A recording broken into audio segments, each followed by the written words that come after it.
The Cubs sent the Dodgers to a fifth straight loss, 5-1. Losing pitcher Tarek Skubal in his first start with his new team allowed just 2 runs in 6 innings and had 6 strikeouts.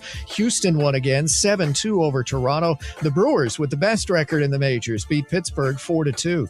Texas ended a 6-game losing streak with a run in the bottom of the ninth to beat San Francisco 5-4. Victories for Detroit and San Diego. Tampa Bay in 11 innings won 9-7 at Colorado. The Yankees shut out St. Louis 2-0. George Lombard Jr. homered for his first major league hit. Boston won its 6th game in a row. Atlanta won its 6th straight. Philadelphia shut out Washington 5-0. The Nationals have lost 7 straight, and Nationals all-star outfielder James Wood was placed on the IL. And the Reds, with 2 runs in the 8th, beat the A's 5-4. The Atlanta Falcons gave running back Bijan Robinson a 3-year extension. I'm Steve DeSager.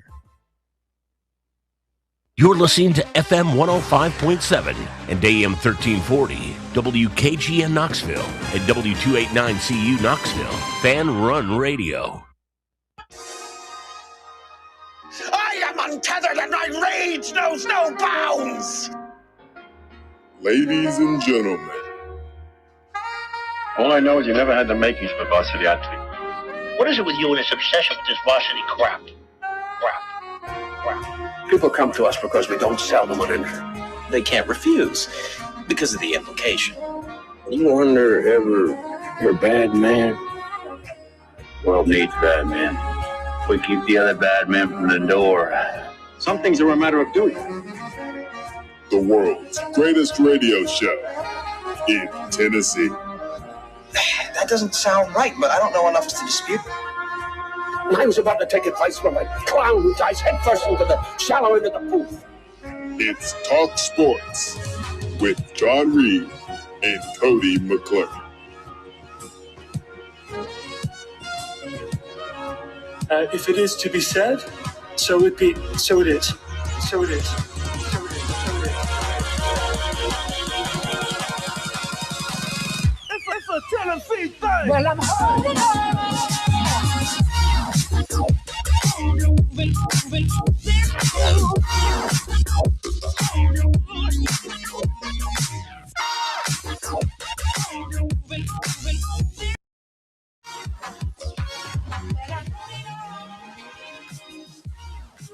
Back in the booth, back on the airwaves, coming at you live from the White Claw Hard Seltzer Studios. Happy Wednesday morning to you. John Reed, Sam Beard, Bad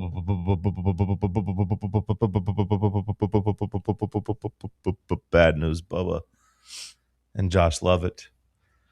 Football practice is back. Sam, thanks for holding it down yesterday. How are you, my friend? I'm doing good.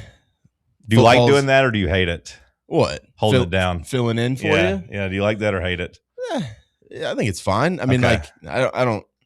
I know you probably don't love that. I prefer text you to- like the day of, this morning of, like, woke up. I felt like I'd been chewing on glass. I was like, I don't feel like talking.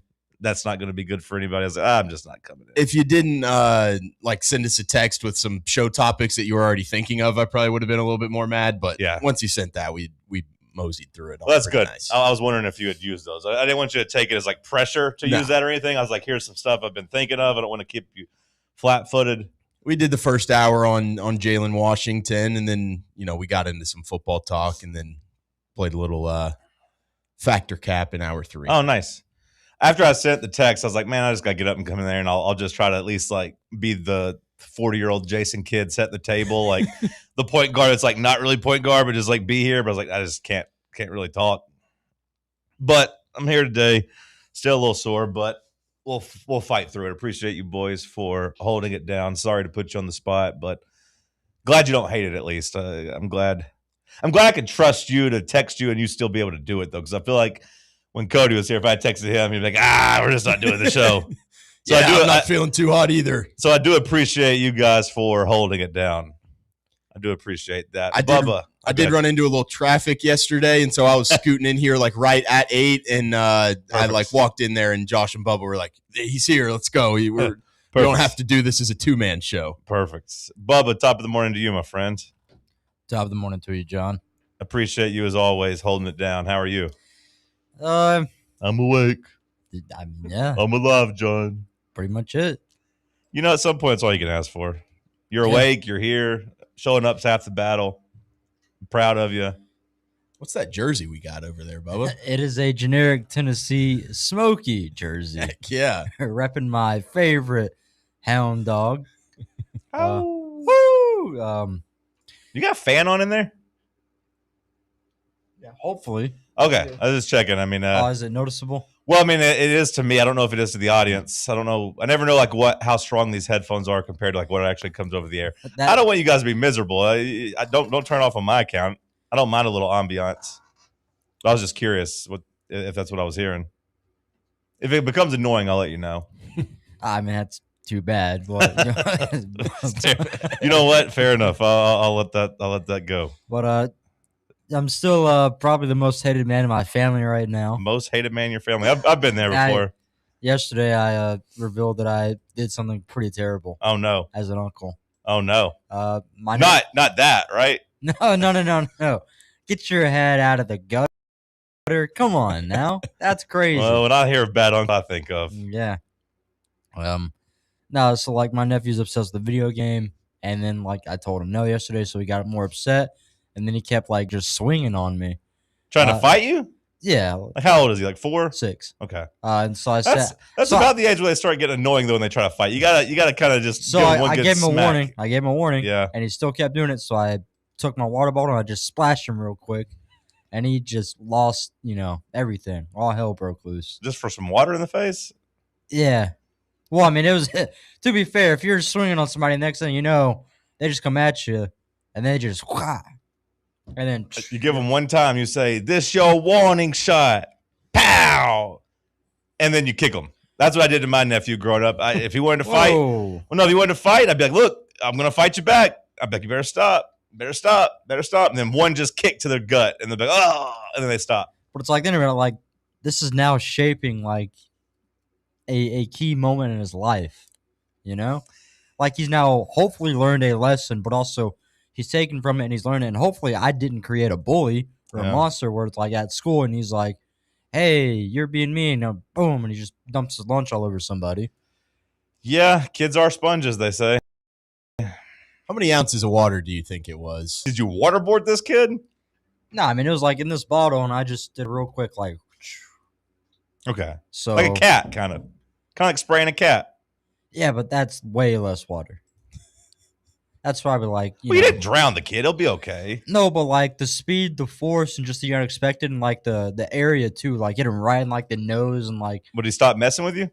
Yeah, he bawled his eyes out, and then he just got upset and laid on the couch and just glared at me. And your family actually got mad at you for this, or you just? No, but I got mad at myself. Oh, okay. I feel like if I had a kid, I mean, I don't have kids, but I feel like if they're like, "Hey, uncle threw water in my face," I'd be like, "And you're crying about it? Toughen up." I'd be on your side if I was the brother, I think, in this side. The mother's very protective over her kids. Yeah, mother, I don't know. I'm not a mama bear. Not my child. But. Yeah, I'm not a mama bear, but if my kids are acting like hellions and trying to fight, and I was like, "Hey, I threw some water on him, trying to calm him down," I think even as a mom, I'd be like, "You know what? That's fair." Maybe she'll start taking that into her parenting and start throwing water on him whenever he's acting up at home. Well, she's got 5 other kids to deal with, so. I can't imagine having 1, much less 6. My goodness. Well, hopefully your family doesn't actually hate you because no chance. As a neutral arbiter, I say that you're in the clear. You did nothing wrong. I stand with you, Bubba. They need me. Yeah, they do. I was out there playing Bob the Builder for him. Bubba Batman. Refixing our front porch a little bit, so. There you go. Bubba the Batman. You're the uncle they need. Josh, top of the morning to you. Morning, guys. What's up? Not too much. Not doing too bad. No, we didn't have practice yesterday because it decided to storm up there. So we had a big film day and then went in the gym for about an hour. So we were able to adapt. Nice. Which was good. Got back, got a quick lift in.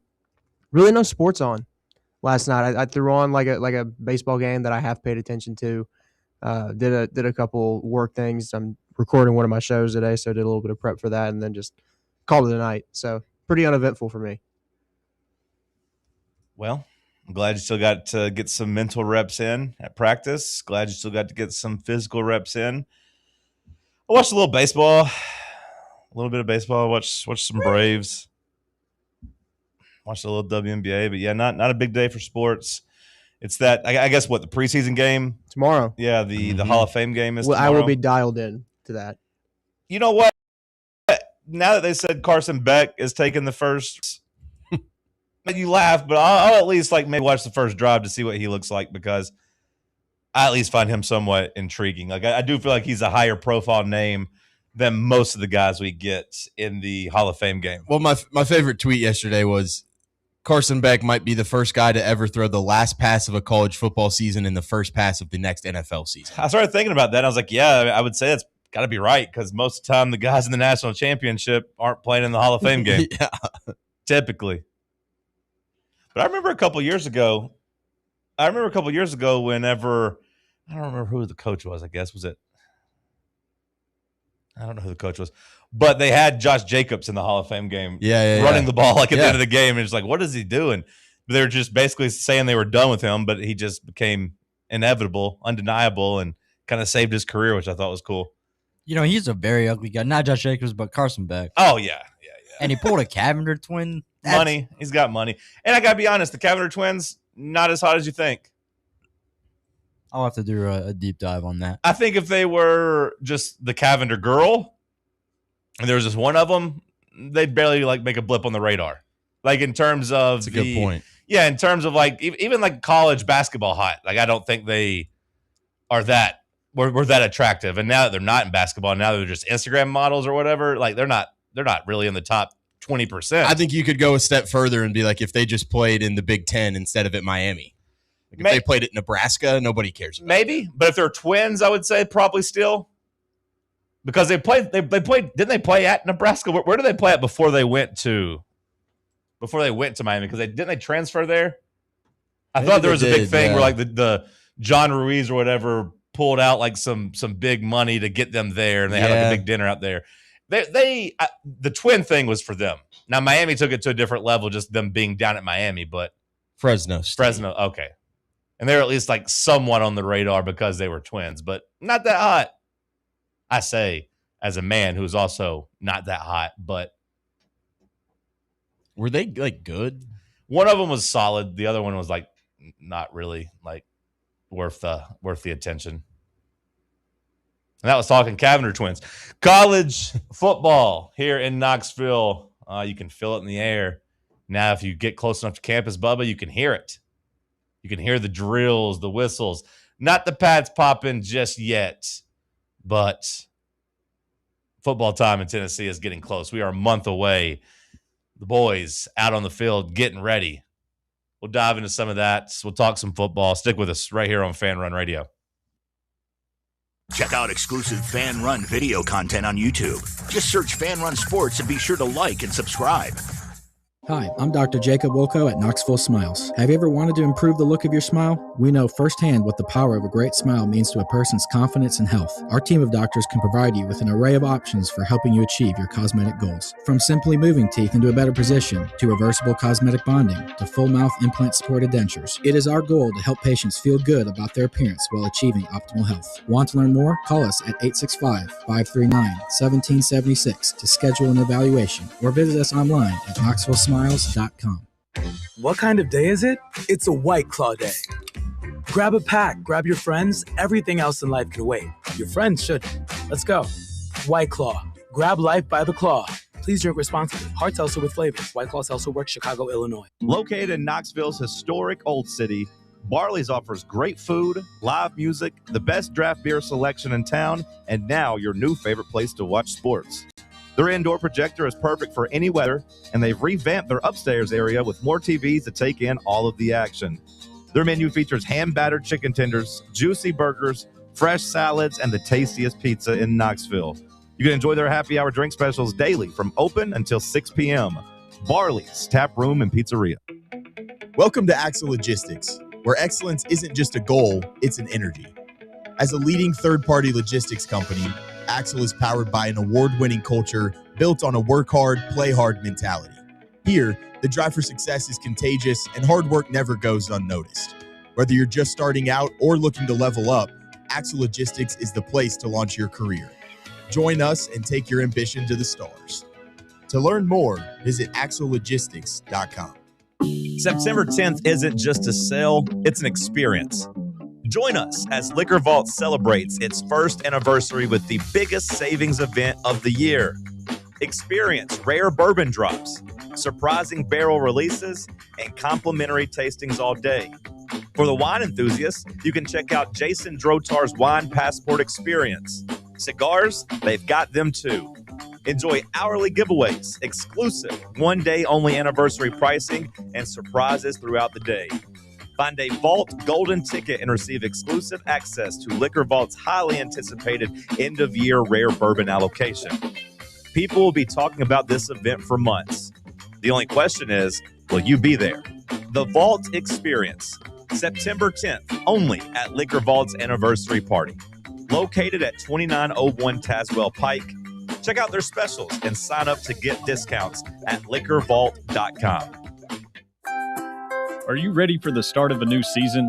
Maybe looking for your team to go on a tournament run? Get game day ready with Crumble.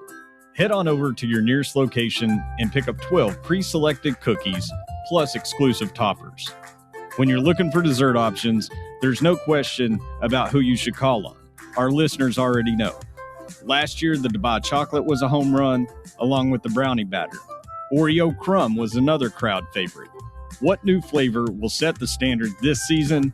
If you're in the Knoxville area, there are 3 locations ready to serve you: Clinton Highway, Parkside Drive, and Maryville. Download the Crumble app to build your best lineup and vote on the best combos. You can even put your bid in to request a new flavor. Order in the app and slide on over to your nearest location. Tell them Fan Run sent you, and as always, it's for the fans, by the fans. Don't miss the cookies.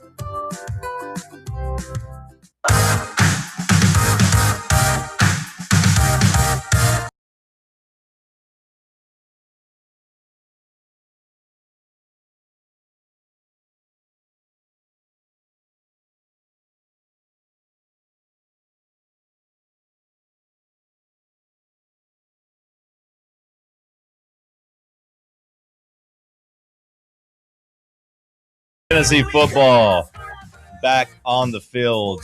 Thank God. Gotta say, I wasn't loving most of the Tennessee in the NFL updates I was getting so far in camp. Chris Brazzell hurt. Then you had Princeton Fant getting hurt yesterday, tearing his ACL.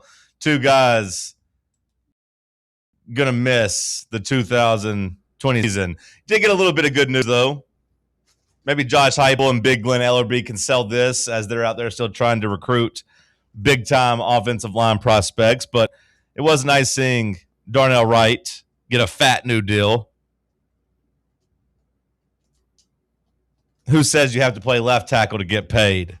He got a 4-year, $116 million deal with $93 million guaranteed. So, I think a lot of people kind of made fun of him or at least laughed at the idea. I don't know if you remember, Sam, whenever he announced his recommitment to Tennessee.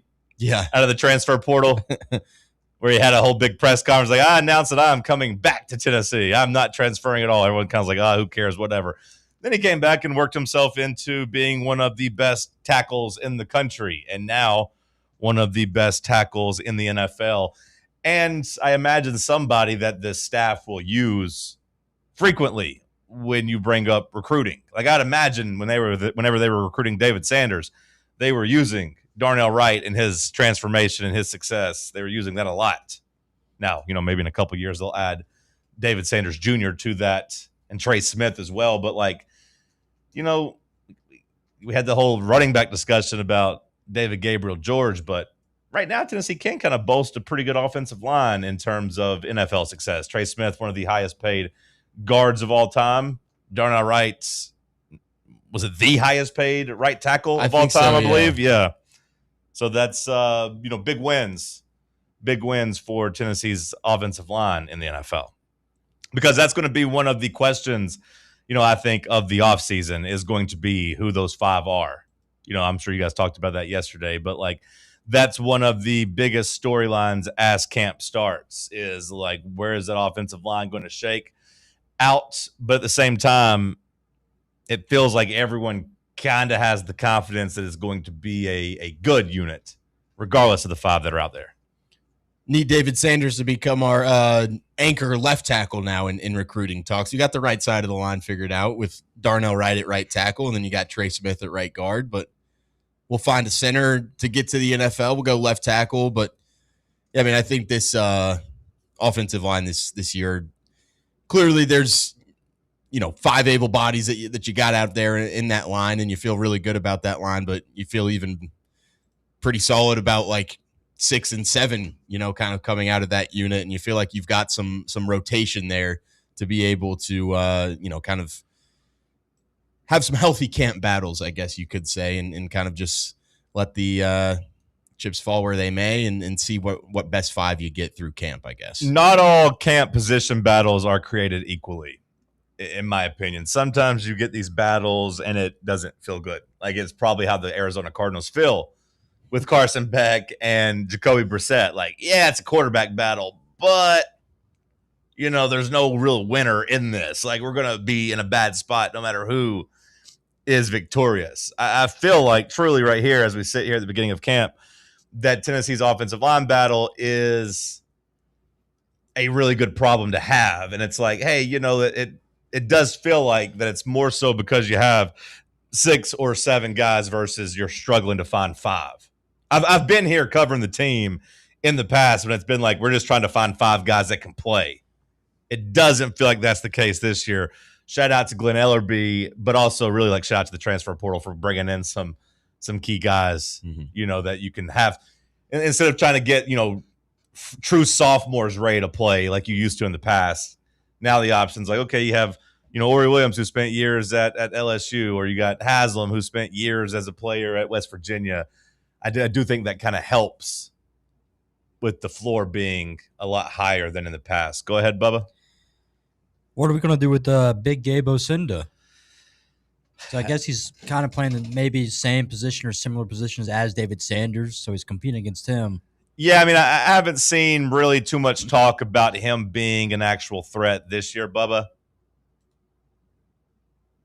So I'd imagine we're not going to do, much with him other than just try to develop him. Like I was just saying about the transfer portal, you don't necessarily want to get in the business of having to play freshmen, on the offensive line. I think that's the one position. Obviously, defensive line you could throw that in there too. You don't really want to get in the business of playing freshmen there because the weight room and developing into grown men, I think, is real. Now, every now and then you'll have a freak like David Sanders who can do it, but if you don't have to play Osinda, despite him being highly ranked, I'm okay with that this year. Let him kind of come up to his own speed. But maybe, Bubba, to your point, that's one of those things that, we have a different offensive line in October as it starts clicking for other guys, and maybe some guys just become undeniable. We've seen that happen before.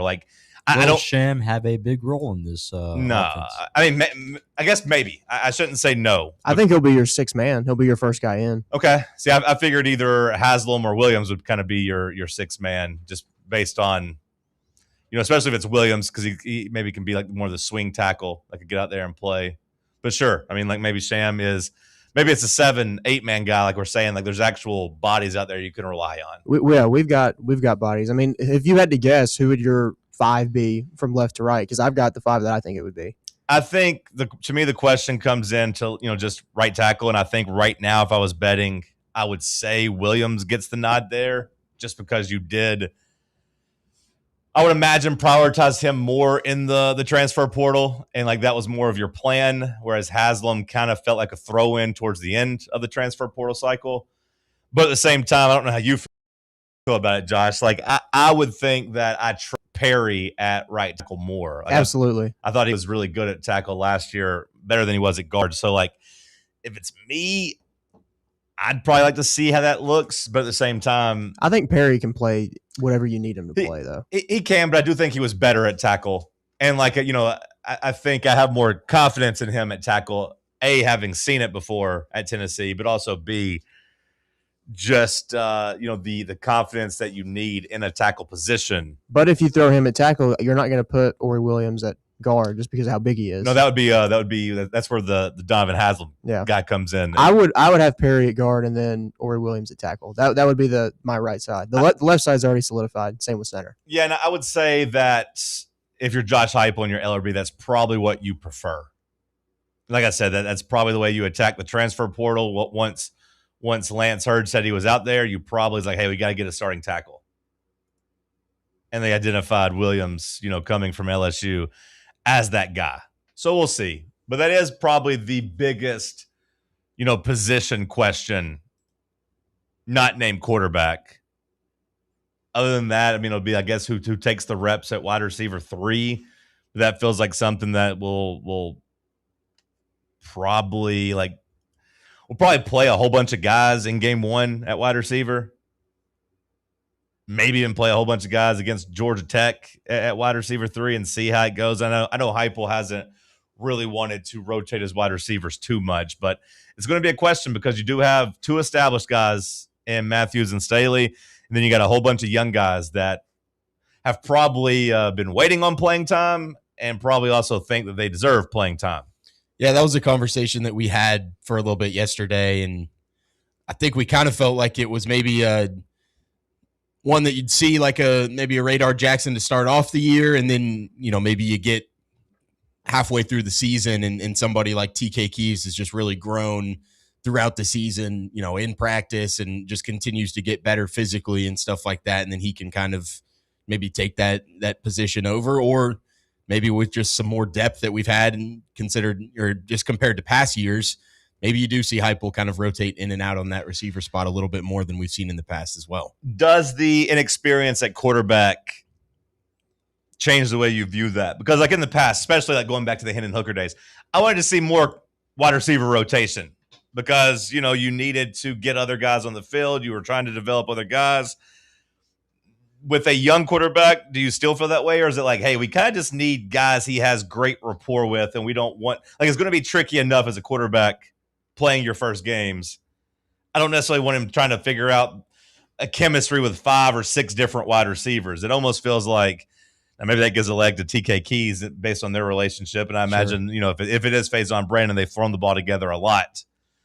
But to me, it almost is this year with a new quarterback, I would maybe prefer the non-rotation method of just trying to get a really good, balance and like I said, just chemistry with those wide receivers. Yeah, and we also kind of just brought up, how much does experience in the system for longer help out a young quarterback instead of, hey, we're going to have a freshman quarterback and we're also going to throw a freshman starting wide receiver out there too, whereas you could, have guys like Mike Matthews and Braylon Staley that clearly have much more experience, and then somebody like Radar Jackson who at least kind of has a year in that system under his belt to kind of be able to use that to his advantage. And I guess something else we need to watch now across college football is any fifth-year guys make their way back, because that was a pretty big update yesterday around 5 o'clock when Pete Thamel came out and said that Indiana's getting maybe their best defensive lineman back from last year in Stephen Daly. Now, he got injured and, missed all the playoffs. Did he get injured against Ohio State in the Big Ten championship, yeah, I believe? So. And, of course, they were able to still go out and win a championship. But he was pretty damn good for them last year. 5.5 sacks and kind of bolstered that defensive line. And his injury kept him from getting, any pro chances so far. I don't know if we have any guys here from last year's team that haven't gotten any pro chances that might be willing to come back and help clog up the middle. But I guess that's a new storyline to watch for, is just if any of these football guys trickle back onto the roster last minute. Because Indiana has to be pretty pumped up to get Daly back. Yeah, I know our guy T-Cow was definitely talking about how this was just a massive pickup. Said 19 TFLs, didn't even start the whole season, and he missed the entire playoffs. Indiana's the boogeyman. Meanwhile, people on this app arguing if they're scared of Notre Dame. Well, that was funny watching that. I mean, on one hand, I get what he's saying. When you're the defending national champions, you shouldn't be scared of anybody. But at the same time, when you have Indiana's non-conference schedule, we're going to ask questions. Both can be true, though. Both could be true.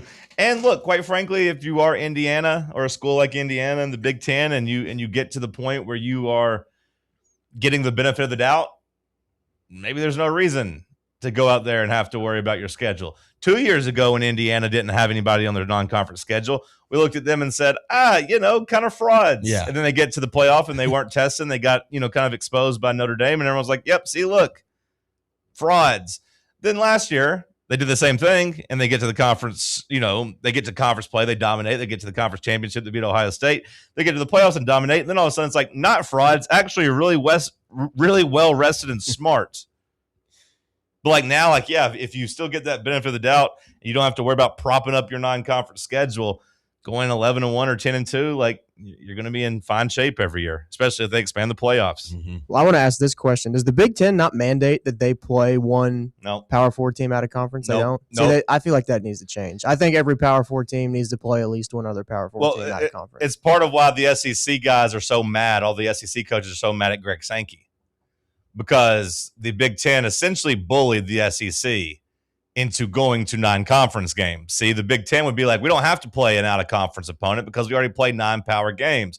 We already go out and play, 9 legitimate teams. The SEC only plays 8, and then you add in somebody, I remember whenever Lane Kiffin was scheduling a terrible Wake Forest team as his non-conference team. It's like, so this guy's playing 8 games, 8.5 games at that. And if you throw, but at least it's still a Power 4 team with a Power 4 roster. Sure. But if it's that, but only 8 conference games, they were saying, oh, that's not even really the same because you can schedule. Tennessee was scheduling Virginia and was getting bad Vanderbilt. So for example, they're getting Virginia and bad Vanderbilt. So really, but the Big Ten gets bad Northwestern and bad whoever. Yeah, but at least they're saying, hey, it's 9.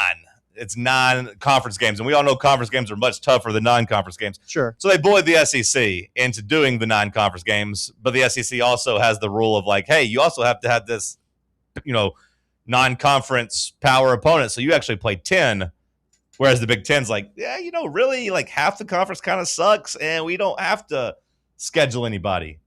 They kind of got the best of both worlds, which is why you've seen Lane Kiffin and Eli Drinkwitz and some other guys really bash Sankey on selling them a bill of goods this offseason. Well, again, I think it should just be a universal rule that every Power 4 team has to play a non-conference other Power 4 team. I don't think it matters whether you play 8 or 9 conference games. If I had it my way, everybody's playing 9 conference games. You have to play one Power 4 team, and then you can do whatever they want or whatever the heck you want with the other 2. Yeah. No, I think it'd be more entertaining to watch, too. Yeah. No, especially – I don't know if we'll ever get there with the SEC and Big Ten just doing screw it, let's do a challenge, let's play, one of those first 2 weeks, let's go out there and play your guys against our guys. I think everyone would really appreciate it. I think everyone really like it. As an SEC supporter, I would much rather see games that matter get referenced versus bowl games because I got to be honest, I hate when coaches like Brett Bielema and other Big Ten people talk about the record in bowl games. When we had half our starters not playing. Exactly. Yeah. You beat South Carolina 2 years ago. Good job, bro. You beat Tennessee whenever they, like Josh said, had half your roster playing, a quarterback with a tumor, and people that didn't really want to be there. Let's do that in week 2 and see how it goes. Maybe Illinois still would have beaten Tennessee last year. I don't know. I don't think they would have, but I'd like to see. So I would like the Big Ten and SEC to do that. I just don't think the Big Ten will be excited to sign up for that. I have the worst idea possible for scheduling. All right, let's hear it. But it's to teach everybody a lesson. Every team must schedule the worst teams available. All right, no more you got to have a tough schedule. Let's make everybody have the easiest schedule possible. Okay. And what? I want people to get bored. They're like, wow, we're up 73 to 6 over Western Montana. Wow. I gotta say, Bubba, we did that for a while. You were scheduling 3 absolute loser teams, and 3's not enough. 3 would be what we would do now. We got 9 conference games. You want to expand the season 2 while we're at it? Oh yeah. Okay. I'm glad we're stepping away from those games, but Indiana's first, we looked at their first 6 games. Their first 6 games are all pretty much pointless. Indiana, you said? Yeah, Indiana's first, I don't think they get their first tested. big game is at Nebraska. Okay, so I guess that is their 6th game. So their first 5 but even games. how big of a game is that now? They don't have They don't have a Dylan Raiola as their starter. I would say it'll be their biggest of the first half games. Sure. Yeah, I mean, I would say if you're Indiana, does Nebraska still carry any like cachet? Do they still have any type of reputation of like at least like going to Nebraska is going to be a little bit tough? Like, do Big Ten teams still placate their fan base by acting like Nebraska's a tough game? Maybe, maybe not. I don't know. That's where Anthony Calandria went. That's where Anthony Calandria From went. UNLV. Yeah, of course. He was at Virginia, went to UNLV to rehab and relearn under Dan Mullen. Now he's back. Is he their starter?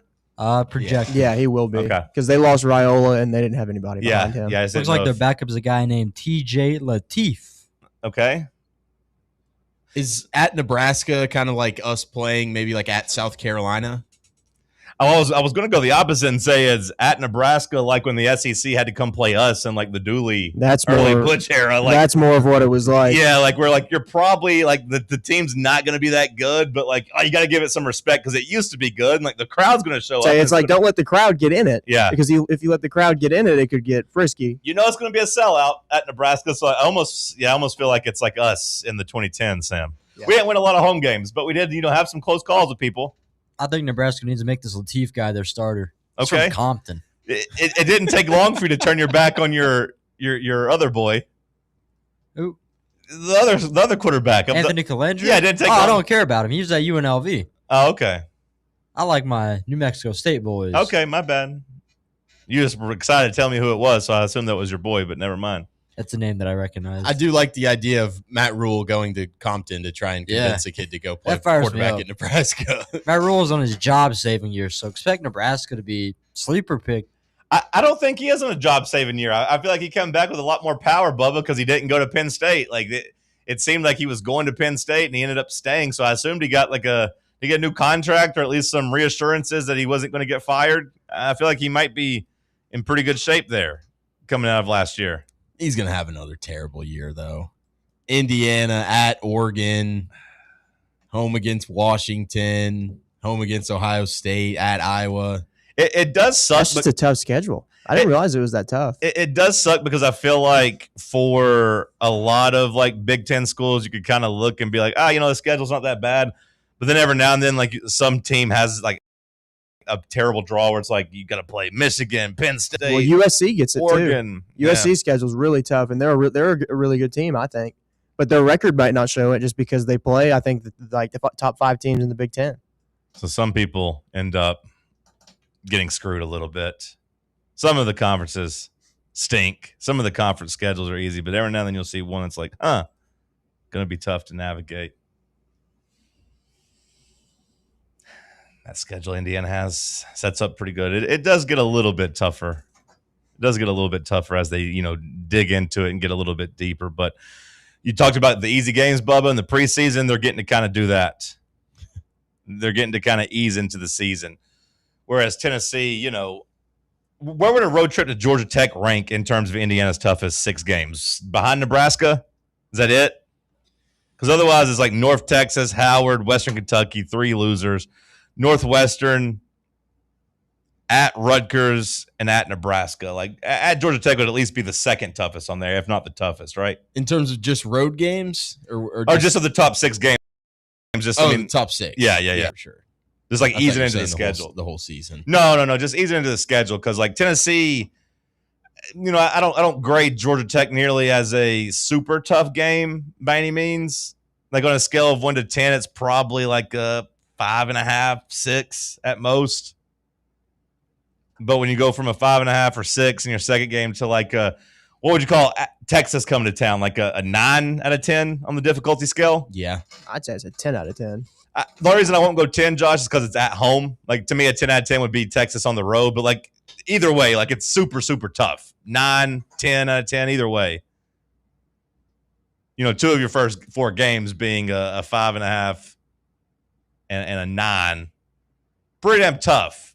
And this would be a year that I think Tennessee, if you had a schedule like Indiana where you really didn't have a test for the first 5 weeks, I think we'd all feel much better about your freshman quarterback. Mm-hmm. Bubba, do you have something else to add? Well, what cockamamie idea do you have now? Nah, it's just Georgia Tech being a 5.5, but we're also like a 5.5 team too. Ourselves? I feel like, yeah. I'd say we're a little bit higher than So I was that. thinking that picture where it's like, the boxer, he's like, damn, they got hands. And Yeah. it's like, man, this 5.5 has got hands. I feel like that's underrating us a little bit. Yeah, when I think of 5.5, at least in the SEC, I'm thinking like Auburn or somebody like that. I think we're a step above that for sure. We're definitely not 7.5, 8 plus, but I would say we're closer to a 6.5 or 7. But to your point, Bubba, Georgia Tech's probably looking and being like, you know what? If we're getting an SEC team to come to us, a chance to beat an SEC team at home, there's worse teams we could have drawn than Tennessee. I would say that you're right about that. They got a little bit of mojo with Haynes King, kind of like it extends. Maybe it just ended after last season. Hopefully it did. In terms of their mojo, I don't know what kind of vibes are down there because I just know the that vibes are good in Atlanta right now. So at least nationally, people are. Yeah, you're right. Their running back is good. Justice Haynes is good. Nationally, people are thinking they're going to be an ACC dark horse. I don't know if I buy that. But at the same time, if you go and you look on their website for this game, like there's still a lot of tickets at a pretty low price. How much? Like $100 like lower level tickets. Like, I mean, if those keep dipping, I might have to find my way down to Atlanta. Yeah, no, I mean like those. Everybody's a Georgia fan down there. Well, that's all I'm saying though. Is like to me, you can't tell me the vibes are that high if they're getting this big home game they fought to keep on campus, and tickets have been on sale for like multiple weeks, and they're still not sold out. And that's with Tennessee sending at least a couple thousand people down there. You know what I mean? It's like to me that's not. It's hard for me to think that Georgia Tech's too fired up for this season if that's the case. So when you talk about keeping the mojo going, Bubba, like I think Brent Key's a good coach, but like it doesn't seem like they're super optimistic that they're going to be like a playoff team. Or maybe that goes back to them feeling like we're a 5 out of 5 and like, I don't really want to spend $130. That's a lot for us at Georgia Tech. I mean, it's going to be a more difficult game, but I think it's closer to like Syracuse from last year than what we're actually maybe hyping it up to be in the off season. Do you remember what we were favored in that game against Syracuse? Bubba, do you remember, Josh? Typically, I have a pretty good recall on that, but I'm drawing a blank. Was it 10? I want to say it was like 9.5, 10.5, something like that. 13.5. Okay. You don't think we're going to be that favored over that's what Georgia I'm saying. Tech? I would say I think it'll be less than a touchdown, depending on what they do against Colorado. They do have Colorado week 1. I think we'll get a look ahead before that game. Typically, FanDuel at least will usually give you a week ahead. I think it'll be around 7.5. I would go over a touchdown, I think, Josh, if I was betting. But not near 13.5. Now, if it was at a neutral site, maybe it gets up a little bit higher. Mm-hmm. Well, and one thing, I'm just not sold on Alberto Mendoza as a starting quarterback. He's thrown, less than 50 career passes? Nor should you be. For as much talk as Tennessee having a freshman quarterback, I know Mendoza's not a true freshman, but people are just kind of being like, oh, his brother was good, so he's probably going to be pretty good. And I don't buy that. I haven't seen anything yet. He might be good. He definitely could be. But in terms of experience, Tennessee's not going into this game at a huge deficiency there. Bubba, send us to break. We'll come back. We'll continue the conversation. Let's talk sports on Fan Run Radio. Check out exclusive Fan Run VidTube. Just search Fan Run Sports and be sure to like and subscribe. Only 2 homestands remaining for your Knoxville Smokies, and next week is a huge week. Free hot dog night on Tuesday. Yep, all you can eat hot dogs all night long. Then Wednesday is all you can eat for less than $20, and that includes game ticket. Knox Vegas Thirsty Thursday with half-off draft beers and the weekend. Make sure to grab your UT gear and head to the ballpark on Saturday for Tennessee night. First 1,000 fans receive a Deshaun head. Get your tickets now at SmokiesBaseball.com. A brand built in Tennessee and born from the love of the game. Inward Half revolutionizes golfing comfort. Crafted by a former pro and dedicated enthusiast just like you, our luxury performance wear guarantees you stay cool and comfortable through every swing and every day. We're not just a brand. We've set out to create a lifestyle for those who understand that impeccable style and premium performance are a hole-in-one. Enjoy the walk-in with Inward Half. eBay Motors is here for the ride. Go ahead, feel your engine. Admire that perfectly installed exhaust. Your vehicle's moving along this freeway like it was made from fresh installs and a whole lot of love. With eBay Motors, you get over 122 million parts to keep it running. And with eBay Guaranteed Fit, they'll be the perfect fit every time. Plus, at these prices, well, we're burning rubber, not cash. Keep your ride or die alive at ebaymotors.com. Eligible items only. Exclusions apply. Hi, this is Dr. Stephen Malone at Knoxville Smiles. Has it been a while since your last dental visit? If so, I'd like to invite you to come see us. At Knoxville Smiles, it's our vision to provide the best dental care in town in a relaxed, friendly environment. So if it's been a while and you've been putting it off, don't wait any longer. Come see us at Knoxville Smiles. You can schedule an appointment online at knoxvillesmiles.com or by phone at 865-539-1776. Citizens National Bank. Life is more fun with a Good Life account, offering extra benefits, including bank travel. Experience the trip of a lifetime to Ireland. Explore rolling green hills, historic castles, and charming villages across the Emerald Isle. Get in on the fun. Call 865-429-7935 today. Citizens National Bank. Banking never felt so good. Member FDIC. Running a business, coaching a team, planning your next big event, you need more than just gear. You need SM Athletics and Logo Solutions. Custom uniforms, branded apparel, promotional products, done right, done fast, and built to show off your brand with pride. From local businesses to high schools to major universities, SM Athletics is trusted by winners. Get real service, get real quality, get noticed. SM Athletics and Logo Solutions, where your brand comes to life. Visit smathletics.com and let's build something great together.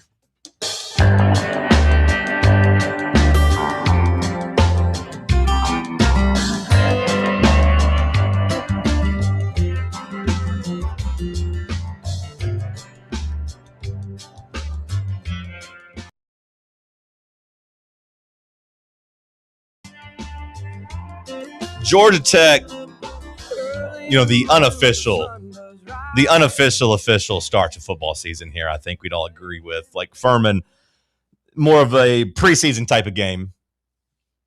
No offense to Furman if they're listening, but they're there to get some reps themselves, collect a check. Tennessee is there to get a dress rehearsal before their first big game. Georgia Tech, the official, or the unofficial start to football season. They're picked right now, Sam, 5th in the ACC. That's what their media came back and voted them.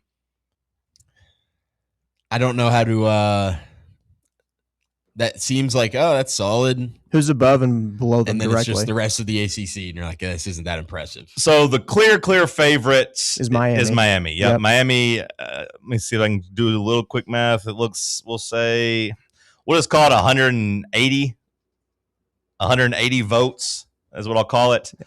They should be the clear-cut favorite. They got 165 of the 180 votes. Oh, there's 188 of the 188? total. Okay. Yeah. I was just trying to kind of add those up. Here. Okay, so 165 first-place votes. Nobody else got more than 7. Clemson, I guess, still getting either some homer love from some of their media there or just getting some benefit of the doubt. Like, hey, it's Clemson. Yeah, Dabo, he'll get it together.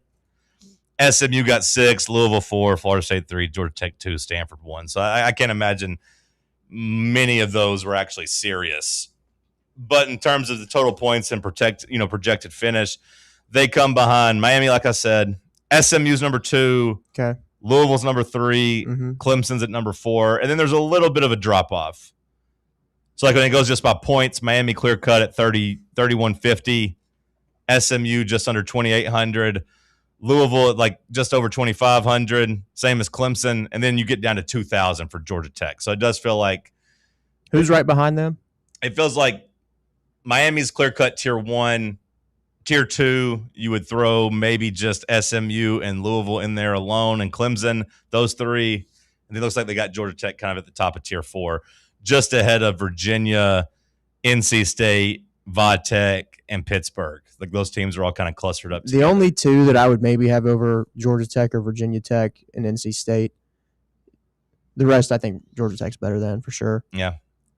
Well, I don't know if I can say for sure with anything. I mean, because I do think I know Justice Haynes is a good back. I'm just not high on Virginia or Why Pittsburgh. is Louisville getting a lot of love? Louisville's talented. Yeah. Isaac Brown's one of the best running backs coming back in college football. He'll carry the workload for him. And I think we got enough data now, Bubba, just to assume that Jeff Brom's teams are going to be tough as hell and going to be like 9-3. Like, I mean, and 9-3, they'll be at that cutoff where like they'll probably go 9-3, but there might be a chance to go 10-2. They'll have to win a game. Like they'll be leading in the third quarter against one of their big opponents and have to close the deal. But Brom's a good coach, man. Like he pulled the upset last year against Miami. I was going to say they're the team that kind of just ruins everyone else's like hopes and dreams in the ACC. And then they'll drop one that they're not supposed to before they actually get to capitalize on it. So like I said, like I'd probably pencil them in at 9-3, just knowing, like Sam said, they'll upset somebody like Miami last year, but then they'll turn around and lose and give Clemson their signature win of the year, or drop an overtime game to Cal like they did last year at home. Because they had a chance, man. They were 7-1 and then lost at home to Cal and lost at home to Clemson back-to-back weeks. Don't sleep on Cal, though. They got a heck of a quarterback out there. Sure. Yeah. I just, if you're a legitimate 7-1 team, you should win that game at home against Cal. But yeah, no, they got I can't say his name. JKS, yeah. Yeah, I can't say his name. Sagapolitelli. I know. Nice. I know there's talk of him maybe being QB1, not in this upcoming draft, but the year after that. I'm curious if he stays at Cal. He did this year. I'd imagine he could have cashed a big payday, but yeah, maybe it becomes different when you're actually like, it's like, hey, draft time. Like, hey, now's the time. I made my money. Go prove it in the SEC or Big Ten. Yeah. Time to go to an actual big school that has big weapons around me and let me solidify this number 1 overall pick money, because that obviously is a game changer. You know, every quarterback wants to be the number 1 overall pick and quite frankly should want to win like a Heisman and try to win a national championship too. And I don't think, he's going to accomplish any of those things at Cal. Maybe he could still be the number 1 pick. I mean, Jared Goff was Goff number 1 or number 2? He was number 1 right ahead. Yeah, he was 1 because it was a Titans pick that we then traded to. Right. He was the number 1 over Wentz. So you could still be number 1 at Cal, but I'd be surprised if he was there next year, especially if they aren't very good and don't take a step forward. But yeah, like Louisville, I mean, like that's not a gimme game for Ole Miss in week 1. Yeah, that'll be a solid game. I think Ole Miss is favored. I think we saw by like 10 points. So, I mean, like they're big favorites, but like Brom will have those boys fired up for sure. But with Georgia Tech, just back to that conversation, I know they got a good running back, but like at the same time, I do think Haynes King was just so damn good for them and so damn important.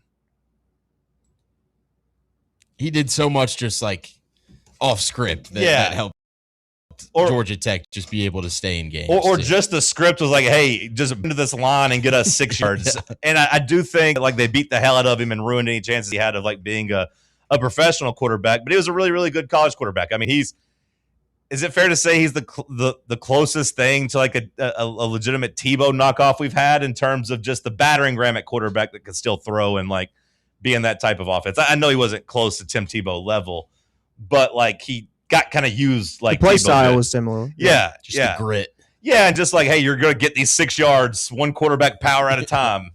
But that also opened up all those like jet sweeps and pop passes and stuff they did that made them much more dangerous. I don't imagine Mendoza will be nearly as effective in that same type of offense. No, they'll be much more pro style. The runs will be a lot more downhill.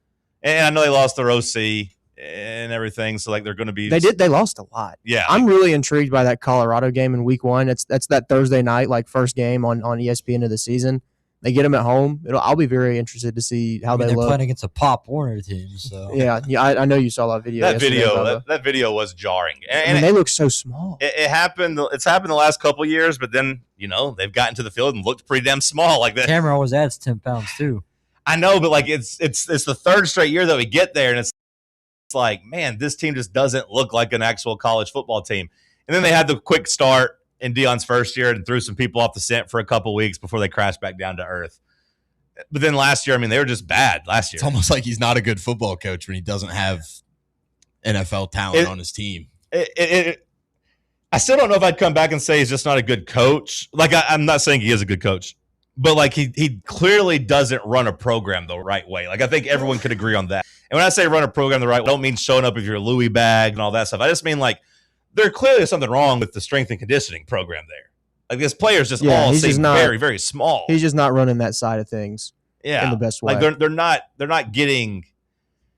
it's hard to say he can't recruit, but like they're not recruiting the right type of players. I don't know. Like I think he just only hires coaches that listen to whatever he says, type of thing. He just hires a lot of yes men. Yeah. Right. I mean, didn't Jordan Seaton kind of get in shape though a little bit? Yeah, but like jacked at LSU. Yeah, He looked like nothing at Colorado. like Jordan Seaton, Bubba, to me, like you're right, but like at the same time, he's one of those freaks. It's a 5-star. You know what I mean? Like he was a 5-star because of his body and because of his size and like just the way you could project that he was going to fill out. Like I think he would have done that almost anywhere. Well, I think that's a knock on Colorado because to have a 5-star offensive lineman look like he did at Colorado, and then we see what he's looking like at LSU. Exactly. Yeah. Like it's almost like either they're not giving him the good steroids that the SEC has. Like It should not be that hard to physically develop a 5-star prospect. I would think it's just like, hey man, here's a bunch of creatine, eat all you want, and like, yeah, we're gonna have you, doing the squats and deadlifts and doing your agility drills and whatever. But like, You know who would have him looking even better? Derek Owings. yeah. I mean, he's going to be a really big sell in recruiting now. He should be. I mean, like I do think that was a big part of the David Gabriel George, like earning that confidence and being able to kind of show the proof there and show the body and the transformations. I mean, you saw the picture get posted yesterday, right? The team photo. First of all, the Adidas jerseys I thought looked pretty good. I think the Adidas coaches polos look awful. Oh yeah, they did. Josh Heupel's Heupel, boobs are out of control. He tricked us at media days. He looked like he had slimmed up a little bit. Triple D's.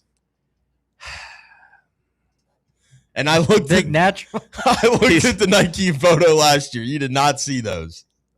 Yeah. Can we not have photoshopped that a little bit? He's got a thyroid issue.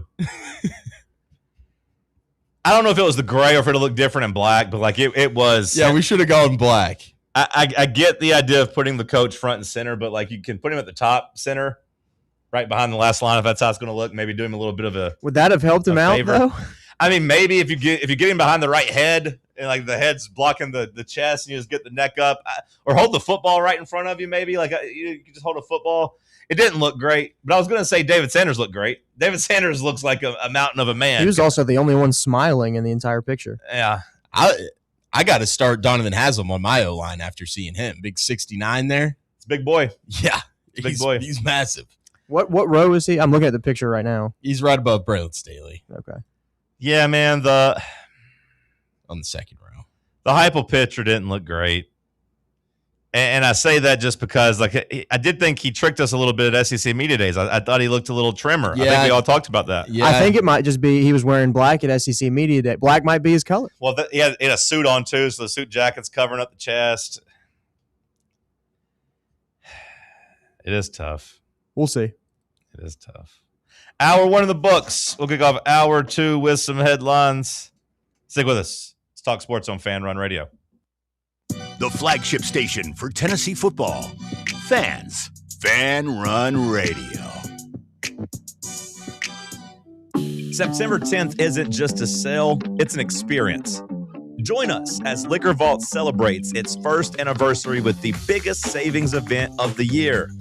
Experience rare bourbon drops, surprising barrel releases, and complimentary tastings all day. For the wine enthusiasts, you can check out Jason Drotar's Wine Passport Experience. Cigars, they've got them too. Enjoy hourly giveaways, exclusive one-day-only anniversary pricing, and surprises throughout the day. Find a Vault Golden Ticket and receive exclusive access to Liquor Vault's highly anticipated end-of-year rare bourbon allocation. People will be talking about this event for months. The only question is, will you be there? The Vault Experience, September 10th, only at Liquor Vault's anniversary party. Located at 2901 Tazewell Pike. Check out their specials and sign up to get discounts at liquorvault.com.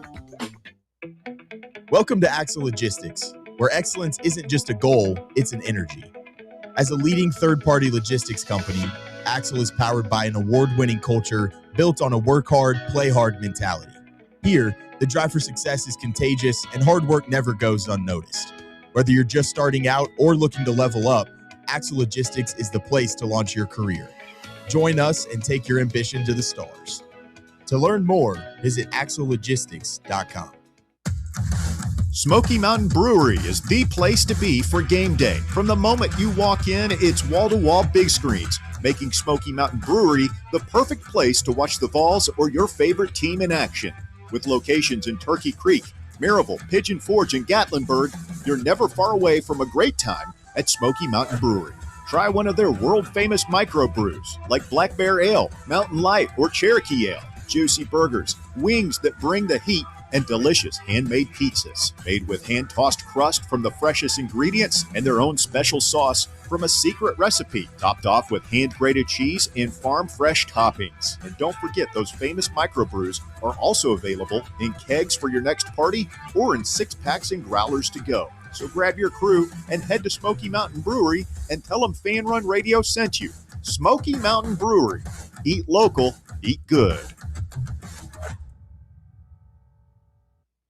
Join us for the 3rd annual Fan Run Night at the Smokies, Thursday, August 13th at Covenant Health Park. Come hang out with the Fan Run crew and arrive early to pick up some swag as we watch the Smokies take on the Rocket City Trash Pandas on a Thirsty Thursday, featuring half-price draft beers all night long. It's the 3rd annual Fan Run Night with the Smokies, Thursday, August 13th. Listen to Fan Run Radio for details on how to score free tickets.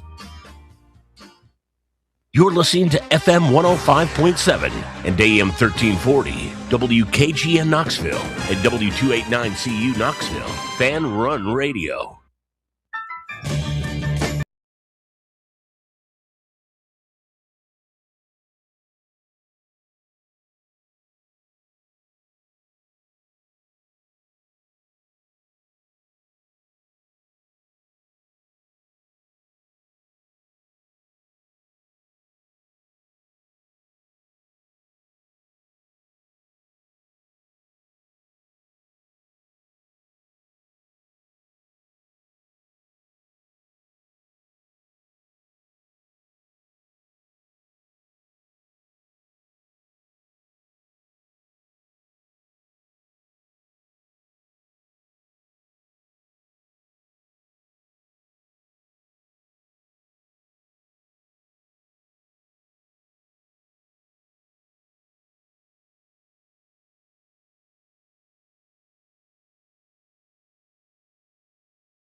Josh Heupel on them asking him to wear the gray coach's polo for the team photo. All right, relax. It's a bad angle.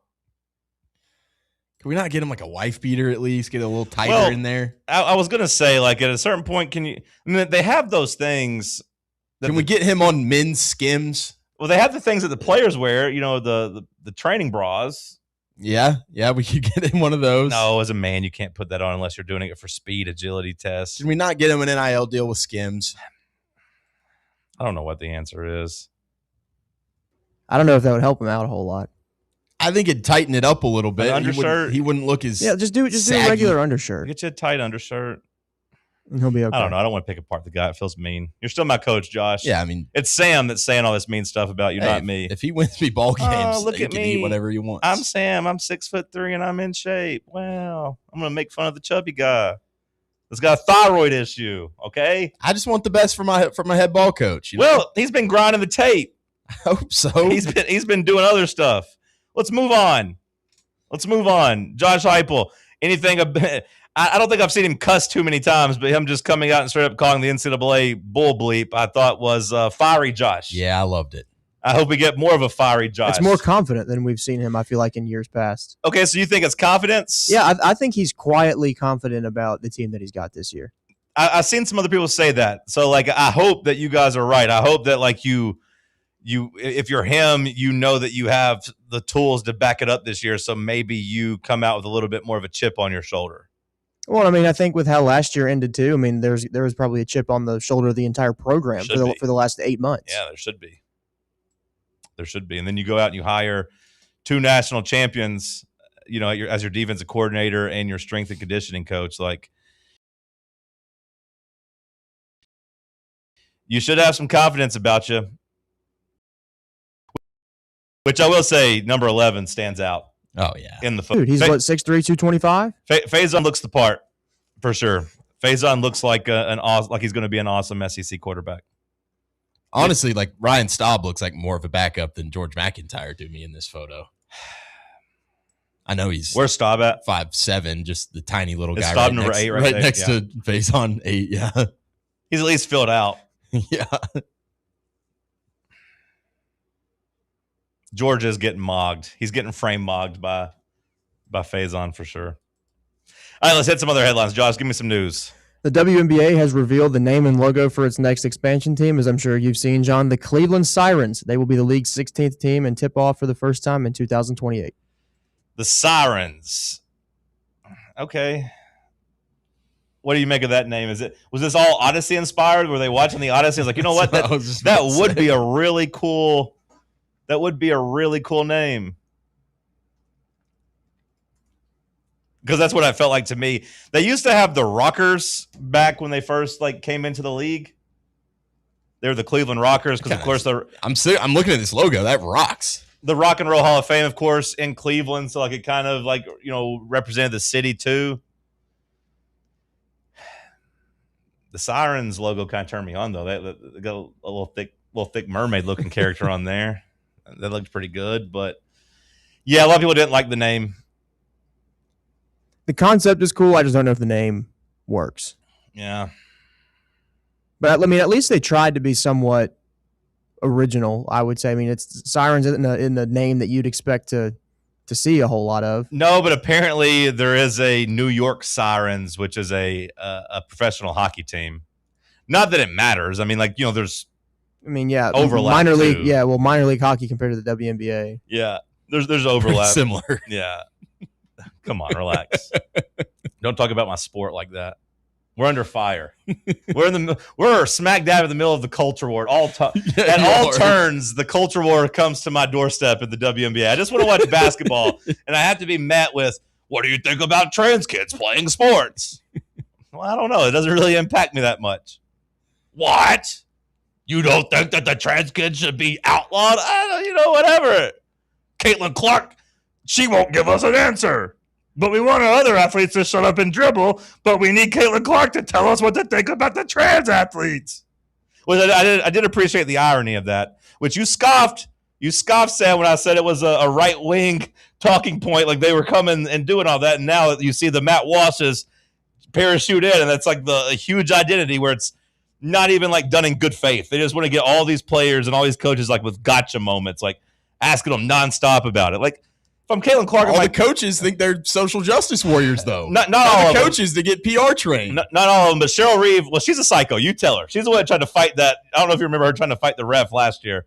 She had the best. Let's go just let a man play against her team and let her get her ass beat in the playoffs every single time and see how she feels about men and women's sports. Yeah. Well, I saw Clay Travis. Have we seen this guy in this woman in international basketball that's just dropping 20 and 20? I would like to know what their status is because, Clay Travis is like, I'll make a WNBA team.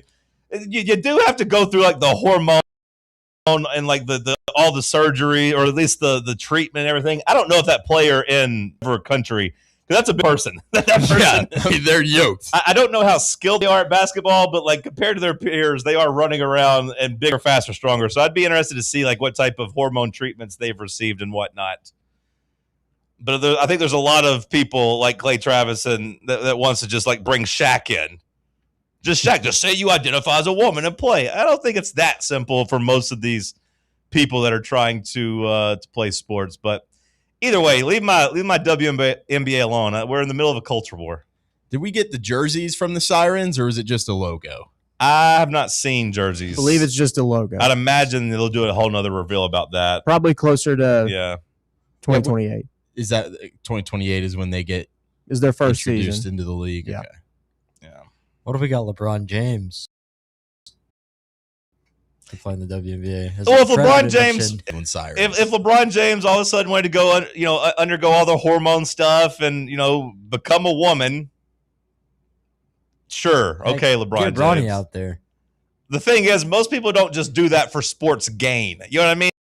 And like, I don't know how many good basketball players are like, you know what? I'm not really going to make the NBA, but if I start now, I could become a professional women's basketball player. There might be one out of like every million what's person. wrong with them. Well, there might be one out of every million person that decides to do that, but I haven't really seen an influx of that just yet. We need more switchers out there. I don't know if I like the Cleveland Sirens name, but how do you feel as a Titans fan? We got some more Greek mythology coming our way. Titans, Sirens. Do you feel like that's our brethren, or I guess our what's the sister version? Our sisterhood Has no effect on me. Yeah, I'd like to keep these two separate personally. Okay, fair enough. Well, if we want to, if the Sirens if we can hear the Sirens when we go play at Cleveland, maybe. I am curious to see what they do, like if they lean into it, because the Titans don't lean into the Greek mythology side of it anymore. They don't really do that. I am interested to see like if the WNBA team does like have, how like spooky teams, music or something. Yeah, that's or what I was pretty going to music. say. Like you have the 3-point music type of thing. Like don't the Magic have like a little wizard sound? Yeah, they do. Could we just get like a siren scream? I don't know what the siren. I don't know what the siren sounds like. We didn't get to hear it in the new Odyssey movie. Spoiler alert, really is, but it's supposed to sound really pretty. Where art thou when the sirens are singing? Sounds pretty. So maybe it's just really, melodic music that sounds great. I don't know what I don't know what it'll be. It's supposed to be something that you can't, resist. I don't know what it'll do. I got confused with Banshees for a second. Yeah. Just the loudest scream of all time that just pierces your eardrum. I don't think that's what they do. I think they just sing, a nice soothing song for you. Not that you guys really care, but yeah, Cleveland going to be next up in the WNBA expansion 2028, followed by Detroit and Philadelphia in 29 and 30. So is this who they picked over like Nashville? Yeah. Okay. Yeah. Yeah, it still feels crazy to me that Nashville didn't get a team. I really thought with Candace Parker Summit thing that would have a little bit more pull. Knoxville versus Nashville, 3 hours away. Nashville's a bigger market. I don't know if it'd work in Knoxville or not, but because you want the women's basketball fandom, but you don't want it to be like beneath the brand. So like if a WNBA team came to Knoxville, like they're not going to pass the Lady Vols in terms of fandom. So maybe that's part of the problem in Nashville too. Is like, hey, like we can't really ever supersede. Connecticut had a team for a while, but they're moving out. Like I don't know if that's because they couldn't match with UConn or whatever, but like they're leaving too. Does the Women's Basketball Hall of Fame have anything to do with it? Do you think? I don't know, man. And should they do a Women's Basketball Hall of Fame game here? No, I don't think so. Kind of like how tomorrow we're getting like a preseason WNBA game. Well, like I thought you were talking about members of the WNBA Hall of Fame playing in a game in Knoxville. No. Well, the NFL Hall of Fame game works because like a lot of the fan base has traveled to watch their Hall of Famers. I don't know how many people actually travel to the to the Women's Basketball Hall of Fame induction. I don't know how many people show up for that. Because like I remember when Candace Parker got inducted, we didn't know about it until like the week of. Yeah. And we're in Knoxville, and we love Candace Parker, but like it took until like the day before for like the news to run a story and be like, wait, that's happening now. So like I don't know if you could have the same fan base because that's a big part of Canton, Bubba, is that they bring those fan bases in, and they bring a bunch of fan bases in, and they make it a big thing. I don't know if that would work. Next headline, Josh, what you got? Y'all might have seen this yesterday, but Akron football has come out and announced that a fan will script their opening drive in their home opener against Robert Morris. Now, they did put an asterisk next to it, and down below it did say working hand in hand with the head coach. They put that in there. Like, still, though, I mean, you're going to have a heavy influence of what you want. Yeah. I mean, you'll get to sit down in the office with the head coach. Will be like, okay, this is what they like to do defensively. This is kind of what I'm thinking. What are you thinking? I mean, it's still a collab effort. Sure, no, and being a part of being in the meeting, and like when they say like you're going to help script it, it's probably going to be like, hey, do you want to start with a run or a pass? Like, and they're like, okay, now we'll pick the play. You're not actually going to get to see our whole playbook and pick a play. It's like, you want a little play action pass on first down? Okay, yeah, we can do that. Yeah, they would hate me because I'd be doing the annexation Yeah, of Puerto Rico. you want the double jet flea sweeps, fumble rooskies. You want the double flea flicker, Statue of Liberty play? Like, no, that's not going to happen. The head coach is going to veto that. But it's still a really cool promotion, and like I saw people buying tickets online just for the chance that they could win because it's just $75. So it's clearly working. It's a $75 lottery ticket, and it gets publicity. And like, I don't know. I think this is a slippery slope gambling. You talk about like first pitch ball stuff where MLB guys have gotten suspended. You can just draw up the opening script. You can just be like, "Oh, first play run," all this stuff.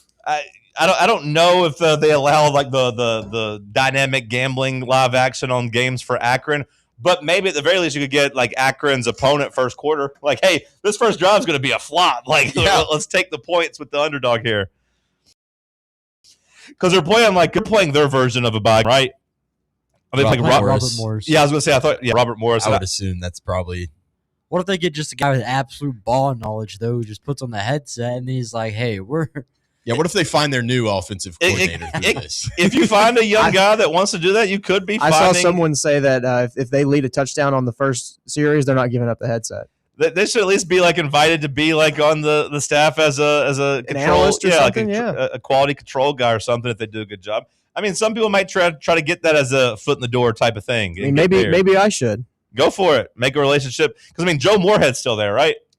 I think so. Joe Moorhead has to be like, what the hell's happened to my life? At one point, he was thought of as like a sharp young mind. Yeah, like as a really good, like at least as a really good offensive coach. Like as a really good, like I don't know if people necessarily bought him as like a head coach per se, but I mean, like when he came from Penn State as the as the OC to Mississippi State, there was at least some people like, okay, this might work. This could be a good thing. Do you think he brought this to the table? I mean, the guy's 13-35 at Akron. Maybe he's just like, you know what? I might need just some fresh bodies in here. Let me get a new perspective. I hope not for his sake, but I do hope it leads to people buying season tickets. And it's crazy that season tickets are only $75. But at the same time, it's kind of crazy that people buy season tickets to Akron football. Well, Akron's also got on a postseason ban right now. Are they? I believe. Yeah, they were academically ineligible for the postseason. At least they were last year, I think. So that might still be the case. I don't. The whole APR score not high enough. Yeah, it's a whole mess for them right now. You can't be 13-35 and then still not be passive in the classroom. You got to do one of the two. Can't be dumb. Yeah, you can't be dumb and bad at football. You got to be one or the other. How's this for a headline? Mike Matthews on Faison Brandon, watching him grow at Tennessee. I did see that one. He's been doing a great job. Oh, never mind. Okay. He had said something about being a proud father. This quote I don't see having it. Is that okay? Never mind. Moving on. What else you got, Josh? So this one can lead us into the next segment too. The coaches poll came out yesterday, had Tennessee at 18th. Feel like that's a touch too high, personally. I won't say if it's high or low because I do think that Tennessee has a roster that should be top 18. Of course, the quarterback question, but I tend to think the quarterback's going to be okay. But I will say that it was higher than I thought it was going to be. The coaches gave more respect to Tennessee. I think that's just the respect they have for Heupel. Though. Yeah. The respect they gave to Tennessee and Josh Heupel was higher than I thought it was going to be. I thought we'd be somewhere around like 23, 24. That's where it seems like we've been most of the time. That's where I would put us. Yeah. Because they had Penn State was directly above us and Washington was directly below us. I would have Washington above us. I don't know if I'd have Penn State above us necessarily, though. But SMU, I'd probably start above us. Utah, I'd start above us. Iowa, maybe not Iowa. Houston, they have it 24. I'd put Houston above us to start, but I'd still have us above Missouri, Clemson. Some of those schools that are below us, I'd still have us above. And then everybody above us, I think, should be above us. After Penn State, you've got Michigan, BYU, USC. They all deserve to be above us. We'll see whenever when does the AP poll come out? Will It's that like be 2 weeks from yesterday. Okay. I want to say. It's like the 17th, I think. Is that the week of week 0? I think it's the week prior to Okay. week 0. Okay. I'll be interested to see where we come in ranked there. I'd imagine a couple spots lower. I'd imagine it'll be more so like The media is not high on us a whole lot right now, so we might not even be ranked. Maybe they'll have us ranked 24, 25, just so Georgia Tech is a decent matchup. You guys, where do those teams have to be ranked by the time the game rolls around to sell Well, it? Georgia Tech handles Colorado pretty easily, and we start at 24. We might be looking at like a 22 versus 23 or something. Possibly. Any other headlines? Nope. All right, we'll get to them next hour.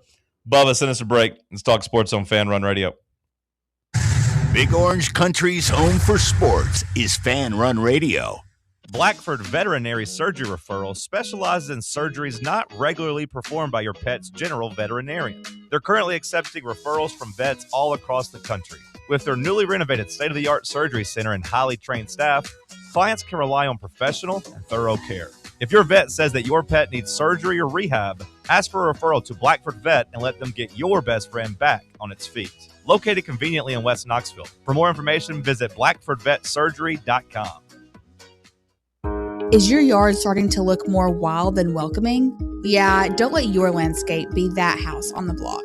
At ECR Total Landscapes, we make sure your outdoor space is something you're proud of. From de-weeding flower beds to leaf blowing, trimming, mulching, and more, completely customizable to your property's specific needs. We'll handle it all. Why spend your weekends sweating it out in the yard when you can just sit back and enjoy it? That's the ECR difference. And right now, new customers can get 10% off your first month of our monthly maintenance package when you sign up for a full calendar year. That's right. Consistent, reliable service at a price that makes it easy to get started. No sweat, no hassle, just a better looking lawn week after week. Call ECR Total Landscapes today and mention promo code FANRUN to save 10% on your first month. Call 865-384-2012 or visit us online at ecrtotallandscapes.com. Barley's has live music on weekends, general team trivia on Wednesday nights at 8 p.m., and now live sports trivia courtesy of the Knoxville Trivia Guys every Thursday night upstairs. The game starts at 7 p.m. and is free to play for everyone, so head on down to the Old City and show off your sports knowledge and win gift cards to Barley's. Use those gift cards to buy some delicious food and drinks, and you can take it all in with their wide selection of TVs and indoor projectors. Barley's Tap Room and Pizzeria. White Claw is taking hard seltzer to new heights with White Claw Surge. At 8% alcohol, White Claw Surge is a stronger wave of refreshment that doesn't compromise on taste. Available in 4 bold waves of flavor like ripe blackberry, citrusy blood orange, zesty natural lime, and tart cranberry. Check out your favorite retailer in-store and online for the White Claw Surge Variety 12-pack and 16-ounce single-serve cans.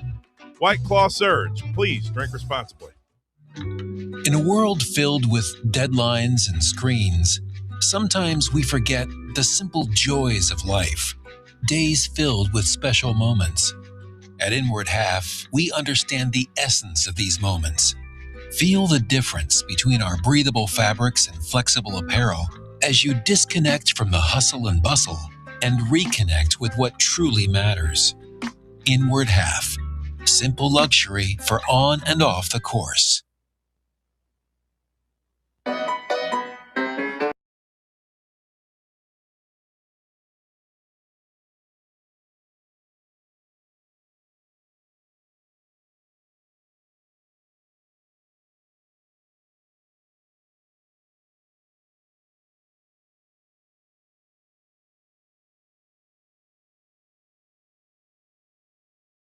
Keep you updated on fall camp, of course, over the next month.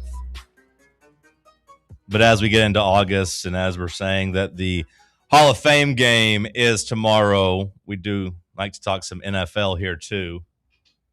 Did you? I like every year when The Athletic does this, but yesterday they released their quarterback tiers. 50 executives and coaches ranked 35 veteran quarterbacks. They came up with tier 1, tier 2, tier 3, tier 4, which I would say is tier 1 is elite.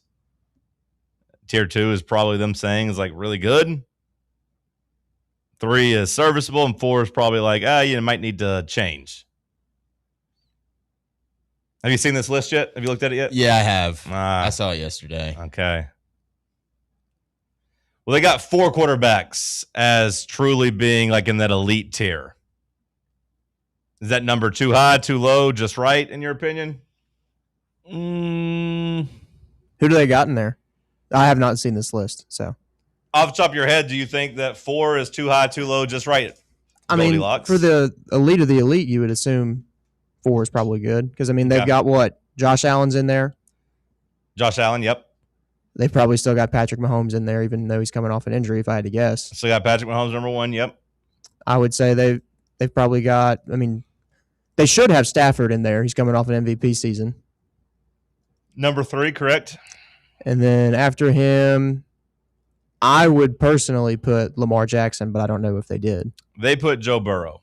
Okay, see, I disagree with that entirely. They put Joe Burrow. I would not say Joe Burrow is elite at the moment. Yeah, my tier 1 would be 3 quarterbacks, probably, of just those guys. 3 quarterbacks? When you say just those guys, you mean you take Stafford out? I'd take Burrow out as well. Oh, okay. Where they got Cam? Probably tier 3.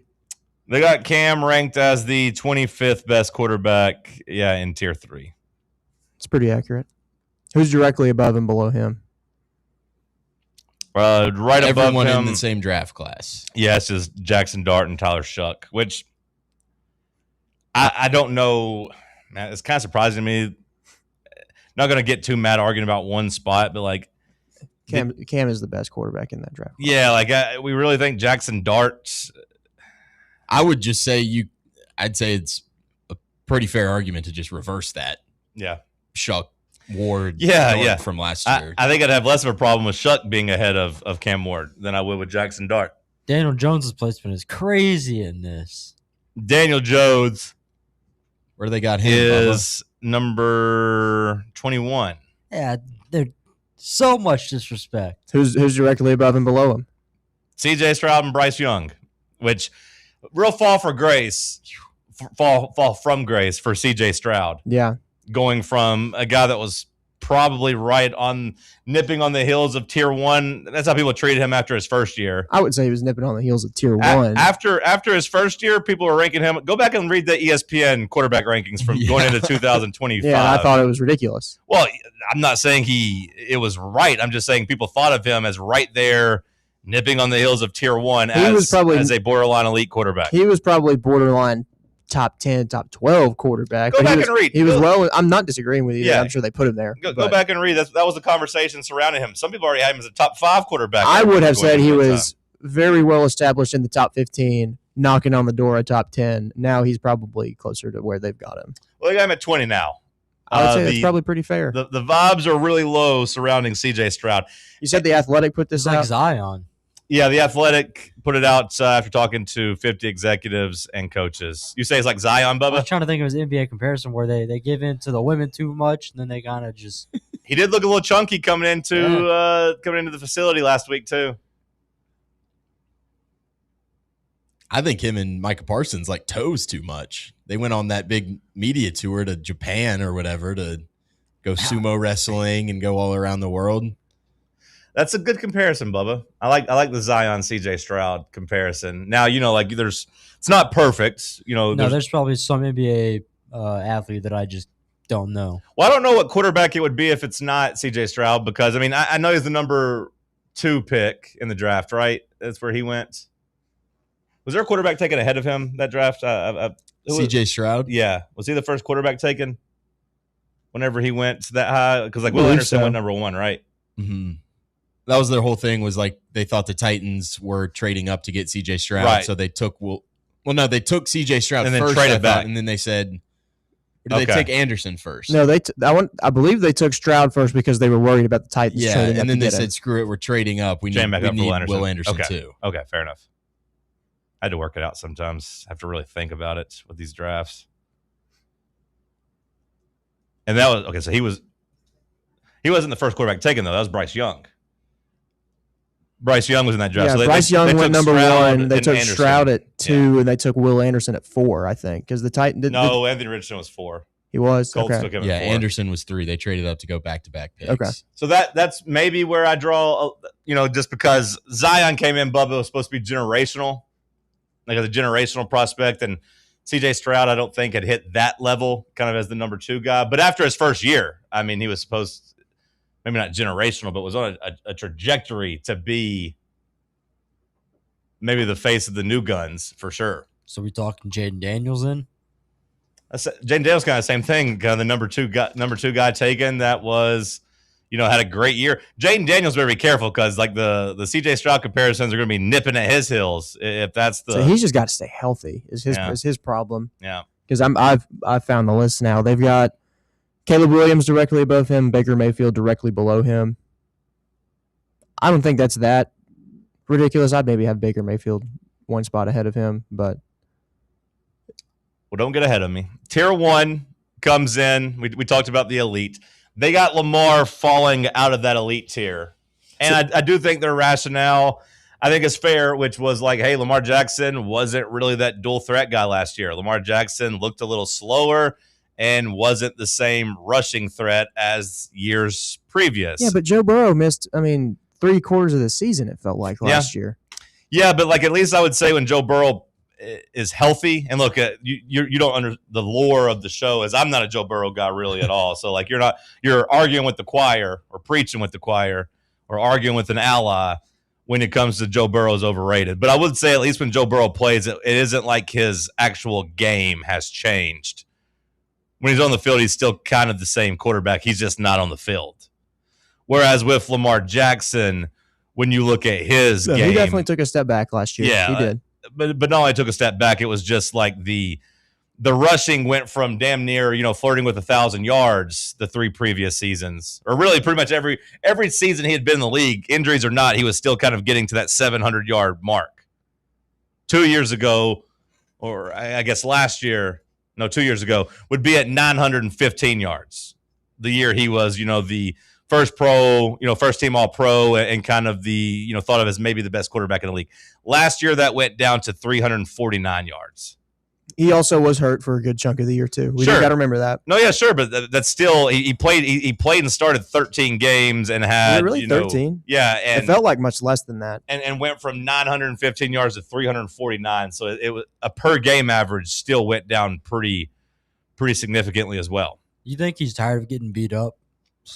Probably, yeah. Definitely part of it, yeah. I think it's definitely it, Bubba. Yeah, I do think he's gotten a little bit slower, and I do think, that there's a reason that the running quarterbacks haven't had long careers. Like, there's a reason. I know he doesn't run the same way as Cam Newton, but, Lamar will at least slide. Sure, but, he's still, when you're running 130 times, which is what he did 2 years ago, 139 times, 148 the year before, you're not sliding every single time. You might be able to slide half the time, but you're not sliding every single time. And like I said, I know he runs different than Cam Newton did, but there's a reason Cam Newton and Russell Wilson to an extent too. There's a reason both those careers didn't necessarily age well and ended probably sooner than you would have thought.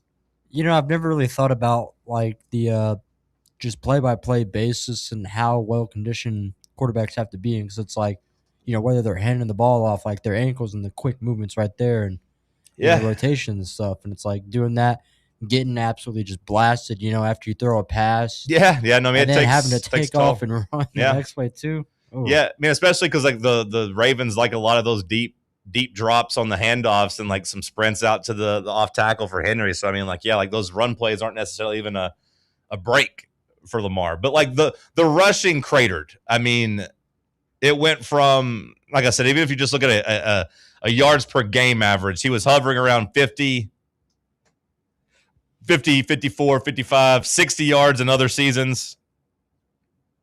80 yards his first season, his first real breakout season where he won MVP, down to 26.8 yards per game last year. So that was cut in half. And if Lamar's not going to be that guy, then yeah, I do understand why they're saying it's hard to justify looking at him as elite. And then you just combine that too with the Ravens just don't really have great skill position players. Don't tell it to their accountant because they just paid Zay Flowers big time money. Yeah, they did. Somewhere intern Maddie is celebrating his boy getting a big payday. Mm-hmm. Yeah, you went to school with that guy, right? He went to school with that guy and Jalen Carey, in case you didn't know. Shout out to my boy Maddie.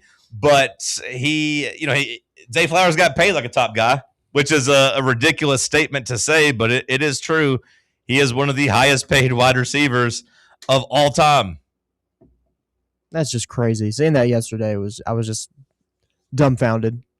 Did you guys go through the list yesterday of where he now ranks? No, it came out after the show was over. Yeah, the show, but okay. Well, he now ranks fourth all time in terms of the highest paid wide receivers. Is T.O. on this list? No, it's all new guys, Bubba. The money's gotten so big, but it is crazy to say that Zay Flowers has made more than Terrell Owens did at his best, at his peak, more than Randy Moss, and of course, we know that's that how just breaks my heart, man. we know that's how I hate contracts that. work. But That's whoa, you can't say that. JSN, the highest paid wide receiver of all time at $42 million. Jamar Chase at 40. Drake London at 35. And then, Zay Flowers comes in 0.2. He clears Turn your damn mic off, Bubba. If you're going to be acting that way. He tried to self-censor it and time the mute, and it just did not work. Yeah. Egg on my face. Yeah, turn your mic off and get out of here. He clears the most guaranteed money for a wide receiver of all time by $20 million. Okay, so I didn't realize he had gotten the most guaranteed of all time. He has $108 million guaranteed, and Justin Jefferson has 88.7. At a certain point, you just got to say no, brother. I understand that every wide receiver gets to kind of reset the market. I understand every time somebody gets paid, they get paid more than the next guy. At a certain point, you just say, no, we're not doing that. You're not making more. You're not making the most guaranteed money of any wide receiver of all time. What are you going to do, quit? You going to hold out? Okay, that's fine. You're not that good. But either way, Lamar Jackson, maybe because he's stuck with somebody like Zay Flowers, he is down at number 5. But the top of tier 2, Jackson, Herbert, Prescott, Drake May, Jared Goff, Jordan Love. That is 5 through 10. Any big problem with that ranking? Drake May. I was just about to say, I feel like maybe wait and see on Drake May for another year. Man, I was all in on Drake May in the regular season, and then the playoff run happened. For me, I'm personally chalking that up to an injury, at least a good portion of it to an injury that they came out with and said he was hurt. Now, I do think that the Seahawks undressed him mentally too, but he's a young quarterback. I do think the physical tools are still there. He fixes some of the mental issues, gets healthy. I still think I would take Drake May at number 8. Now, maybe, or at least right around where he's at. If you actually ask me now moving forward, would I rather have Caleb Williams or Drake May? I don't know. Maybe I'd say Caleb Williams deserves to be ranked a little higher. That's the question I was about to pose. Yeah. Would we want Caleb Williams to slide in there into the top 10 as opposed to somebody else? Because I think I might. That draft class, you could really tell me at least the top 3 right there: Drake May, Caleb Williams, Jaden Daniels. All 3 of those guys could, you could make the case that they deserve to be the number 1 spot of those quarterbacks. I think all 3 of them are pretty good. Is Jordan Love too high on this list? I think so. I think you can make the case that sometimes he's too low. I think he is a helter-skelter type of guy where Summer Swelter. You just don't know what you're getting with him. I think sometimes the Dr. Jekyll, Mr. Hyde thing, where sometimes he looks elite, and then sometimes he looks like he doesn't know how to play. So I'm okay with him being at 10th just because I think sometimes he looks like the 3rd best quarterback in the league. And then Brock Purdy. Brock Purdy coming in at number 11. My snap reaction there is that it feels a little too low. I saw some stats about Jared Goff that makes me think Jared Goff is the guy that's super overrated here. Jared Goff's one of the worst quarterbacks. He has the biggest difference in terms of quarterbacks when they're facing pressure. I think he's 28th in the league or 30th. He was down there at the very bottom in terms of quarterbacks EPA when facing pressure, and I don't want that for my aging quarterback. And sneakily, he's getting up there in age. Sneakily, he's been in the league now for over a decade, and you start looking around, and that offensive line with the Lions is getting a little bit worse, right? They've lost some key offensive linemen to retirement and injuries, and just losing them. New coordinator, all those things. We saw some regression last year. But I don't think my old quarterbacks that don't like pressure and don't handle pressure well, I don't think they necessarily get better with age. I think they quickly become like Eli Manning where they're just dumping the ball down. So I'm selling my Jared Goff stock as a top 8 quarterback this year where they got him ranked. I think that's way too high for him. And then for me, last thing I'll say on this, the most heartbreaking thing is Aaron Rodgers on this list. Where's Aaron Rodgers at? It's number 19. Just breaks my heart for the guy. Look, man, Father Time comes for everybody. Yeah. I would say 19's too high for him. Personally. Yeah. Like, would you rather have Daniel Jones next year or Aaron Rodgers? Daniel Jones. So I have to combine them both. Can I just combine them? Darren Ronalds. And maybe that's really the takeaway looking at this thing is like, man, we don't have enough people. Despite like the study that's coming out that says we need to wipe out half of our population to save the planet. I don't know if you saw that, Sam. If that didn't. It says scientists say we need to wipe out half of the Earth's population if the planet's going to sustain. Despite us having a double 200% overpopulated planet, we still don't have enough guys to play quarterback.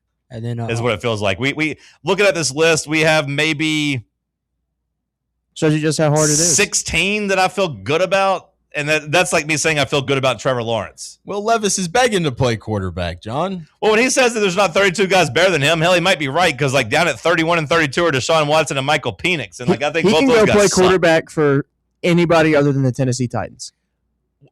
In all honesty, in 2026, would you rather have Will Levis or Kirk Cousins? Because like I kind of see Will Levis's point. I think I'd rather take my chances with him over Kirk Cousins. Tua, take my chances with Will Levis. I kind of understand what he means. I'd rather have Tua. Yeah, I'd rather have Tua.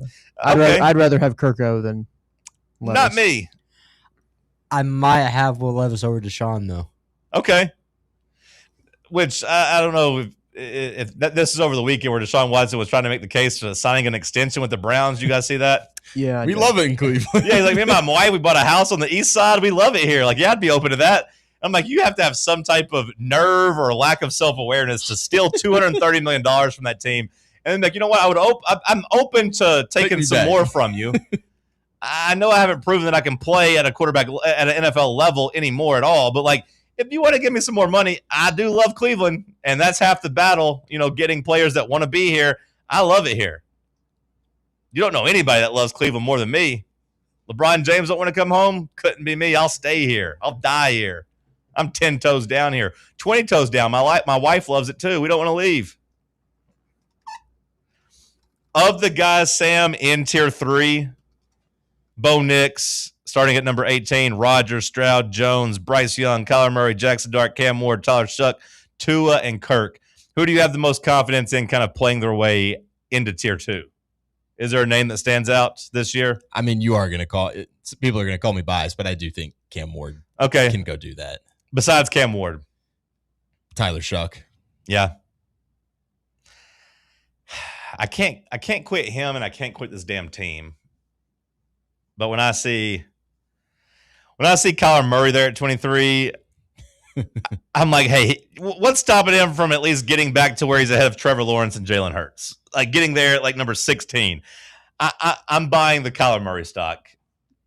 It's at a low right now. You can get in at a good price. I agree with you on Cam Ward, and I do like Tyler Shuck. But I do think Kyler Murray on that Vikings team that I do still think has some pretty good pieces around him where he has a really good receiver. Would you say you'd be shorting the Kyler Murray stock? No, I'm buying. Shorting is when you're betting against it. You're shorting the Kyler Murray stock. It sounds like with that joke. I'm shorting the Trevor Lawrence, Jalen Hurts stock. And I'm saying, hey, Kyler might grow in. Well, he's not going to grow. Kyler may, with a good coach and a good system, might play his way into being a top half quarterback. That's all I'm saying. I'd take Kyler Murray over Jalen Hurts this year. Okay. Bo Nix. Man, on one hand, seeing him at 18th feels right. On the other hand, he's probably an injury away from going to the Super Bowl. And like, had he gone to the Super Bowl, he would have gotten much more love, right? Like he'd be closer to the Caleb Williams, like Brock Purdy level, like top 11, top 12, just if he got to play in that game, right? Yeah.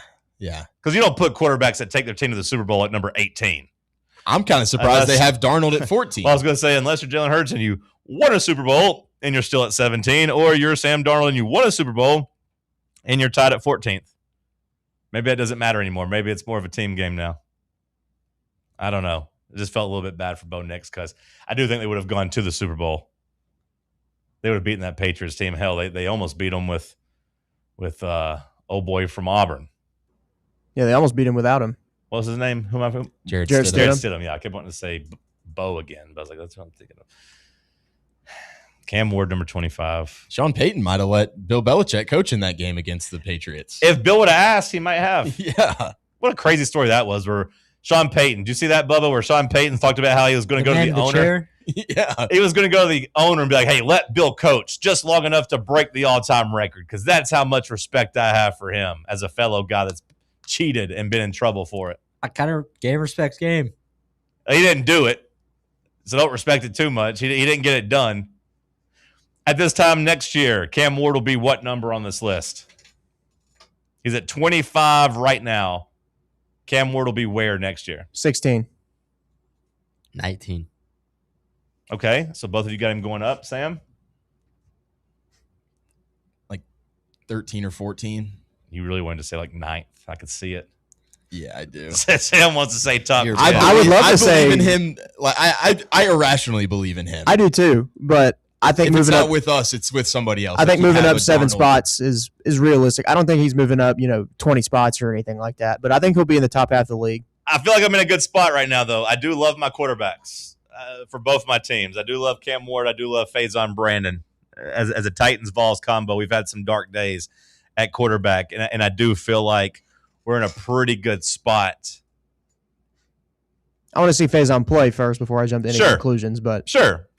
Vibes are higher right now than they were this time last year on that front. I have a lot of confidence and trust in Faison.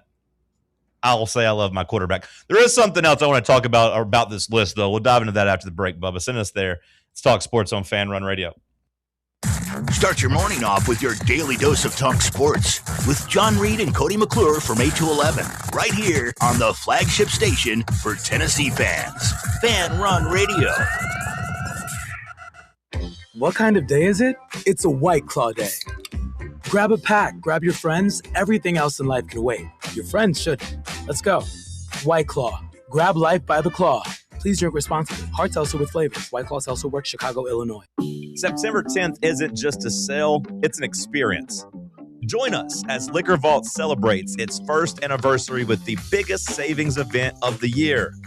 Experience rare bourbon drops, surprising barrel releases, and complimentary tastings all day. For the wine enthusiasts, you can check out Jason Drotar's Wine Passport Experience. Cigars, they've got them too. Enjoy hourly giveaways, exclusive one-day-only anniversary pricing, and surprises throughout the day. Find a Vault Golden ticket and receive exclusive access to Liquor Vault's highly anticipated end-of-year rare bourbon allocation. People will be talking about this event for months. The only question is, will you be there? The Vault Experience, September 10th, only at Liquor Vault's anniversary party. Located at 2901 Tazewell Pike. Check out their specials and sign up to get discounts at liquorvault.com. Hear that? That's the sound of your life. Perfectly imperfect. Beating in rhythm to the world you've created. But every time you drive after drinking, the music gets drowned out. Your life sounds pretty great. Don't let a buzz ruin it. Buzz driving is drunk driving. Don't drive buzzed. A message from NHTSA and the Ad Council. Ball fans, reimagine your home at Broadway Carpets and Flooring for any remodeling or building needs. With a variety of carpets, rugs, hardwood, vinyl, and stone, Broadway has all the flooring and installation options you're looking for, including pet-resistant products like Pet Perfect Carpet from Shaw Floors. Visit their showroom in downtown Knoxville or the location in West Knoxville located on Kingston Pike near Pellissippi Parkway today. Tired of spending your weekends working in the yard? Let ECR Total Landscapes handle it for you. We'll take care of de-weeding your flower beds, leaf blowing, trimming, mulching, and more. Let us do the heavy lifting so your landscape looks great. Right now, get 10% off your first month of our monthly maintenance package when you mention promo code FANRUN. Reliable service, great results, and more free time for you. Call us today at 865-384-2012 or visit us online at ecrtotallandscapes.com. Running a business, coaching a team, planning your next big event, you need more than just gear. You need SM Athletics and Logo Solutions. Custom uniforms, branded apparel, promotional products, done right, done fast, and built to show off your brand with pride. From local businesses to high schools to major universities, SM Athletics is trusted by winners. Get real service, get real quality, get noticed. SM Athletics and Logo Solutions, where your brand comes to life. Visit smathletics.com and let's build something great together.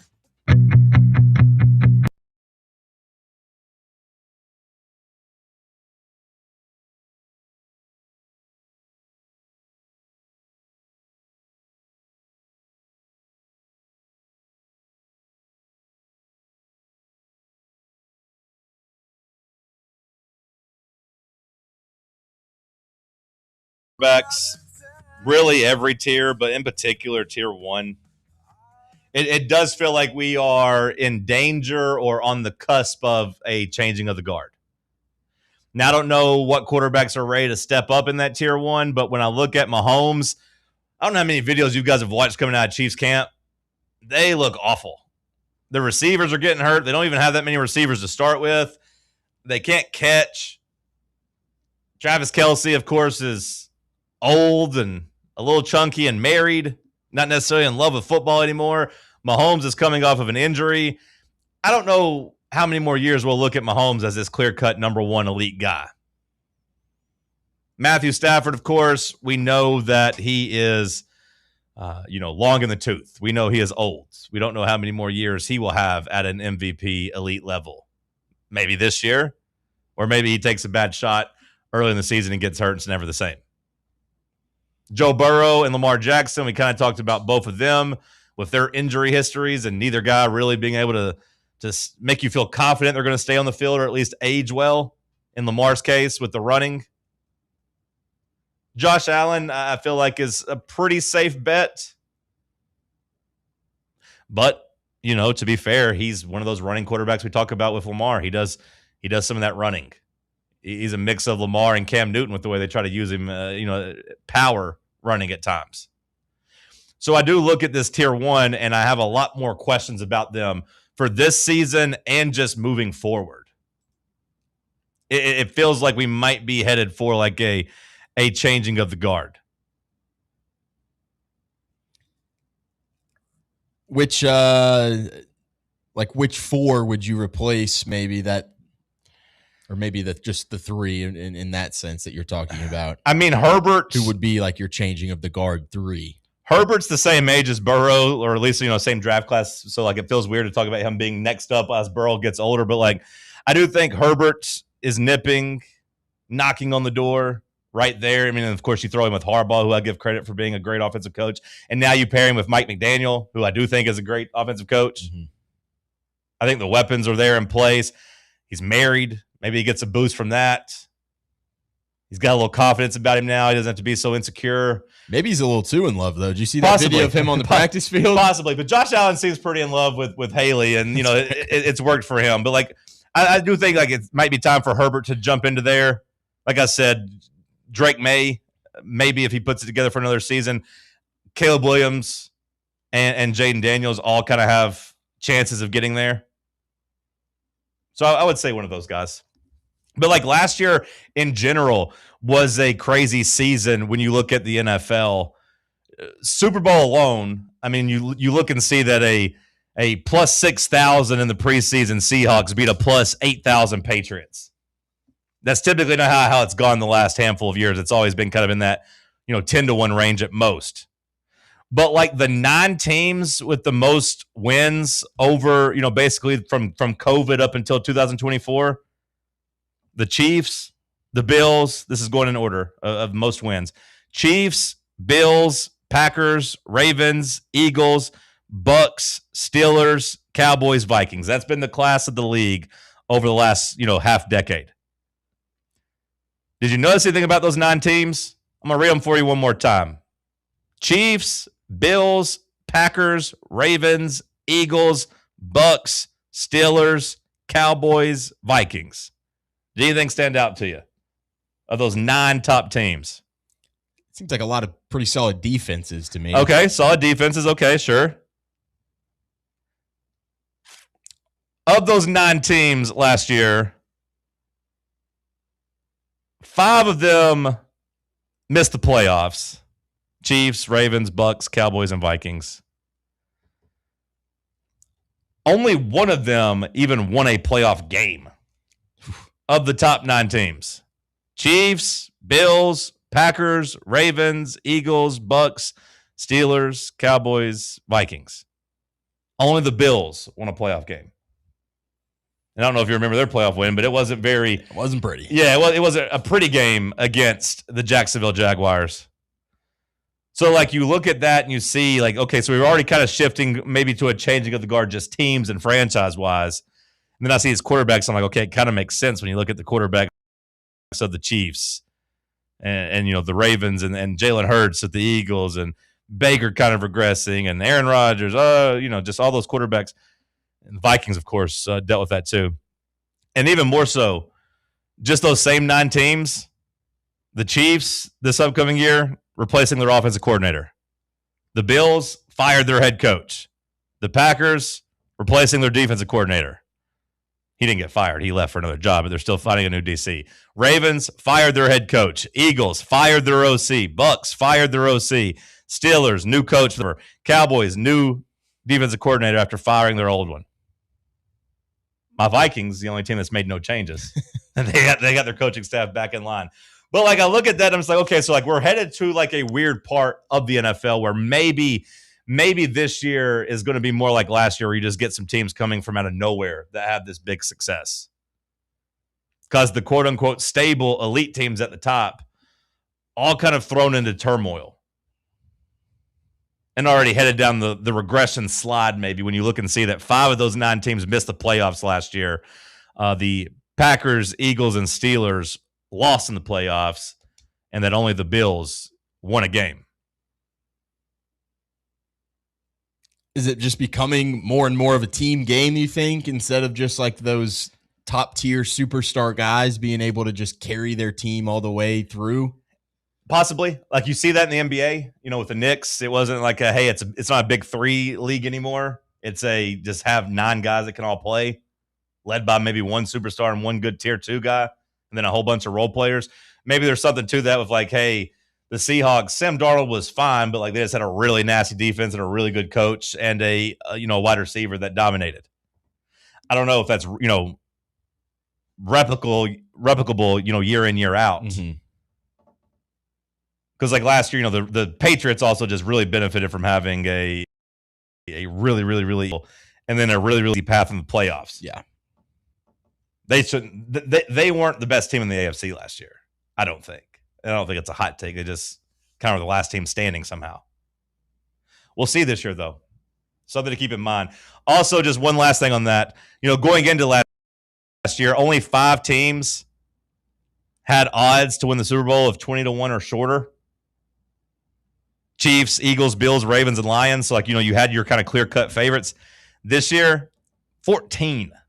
Jeez. 14 teams with odds of 20-1 or shorter. So I do think that Vegas has kind of responded to that and said, hey, there's not really any clear-cut favorites this year. Mm-hmm. You just got 14 teams. We're going to kind of jumble up here. And, yeah, a couple of them are a little bit better than others, but for the most part, all these teams have a pretty good chance. Talk about the parity in the NBA. It might be here even more so in the NFL than it has been the last couple of years. Hour 2 in the books. We'll kick off hour 3 with another batch of news. Bubba's got some overrated, underrated. Stick with us right here on Fan Run Radio. Check out our new and improved website at fanrunradio.com. Life insurance. Why are you putting it off? Can't afford it? Too much hassle? Think you don't need it? There's lots of excuses for putting off life insurance. But if you weren't there, who would pay the mortgage and other bills? With Ethos, you could be covered in 10 minutes and boom, family protected. Fast and easy online term insurance. Up to $2 million in coverage with no medical exam. Some policies as low as $1 a day. Answer a few health questions and get your free quote at getethos.com. That's getethos.com. September 10th isn't just a sale, it's an experience. Join us as Liquor Vault celebrates its first anniversary with the biggest savings event of the year. Experience rare bourbon drops, surprising barrel releases, and complimentary tastings all day. For the wine enthusiasts, you can check out Jason Drotar's Wine Passport Experience. Cigars, they've got them too. Enjoy hourly giveaways, exclusive one-day only anniversary pricing, and surprises throughout the day. Find a Vault Golden ticket and receive exclusive access to Liquor Vault's highly anticipated end-of-year rare bourbon allocation. People will be talking about this event for months. The only question is, will you be there? The Vault Experience, September 10th, only at Liquor Vault's anniversary party. Located at 2901 Tazewell Pike. Check out their specials and sign up to get discounts at liquorvault.com. A brand built in Tennessee and born from the love of the game.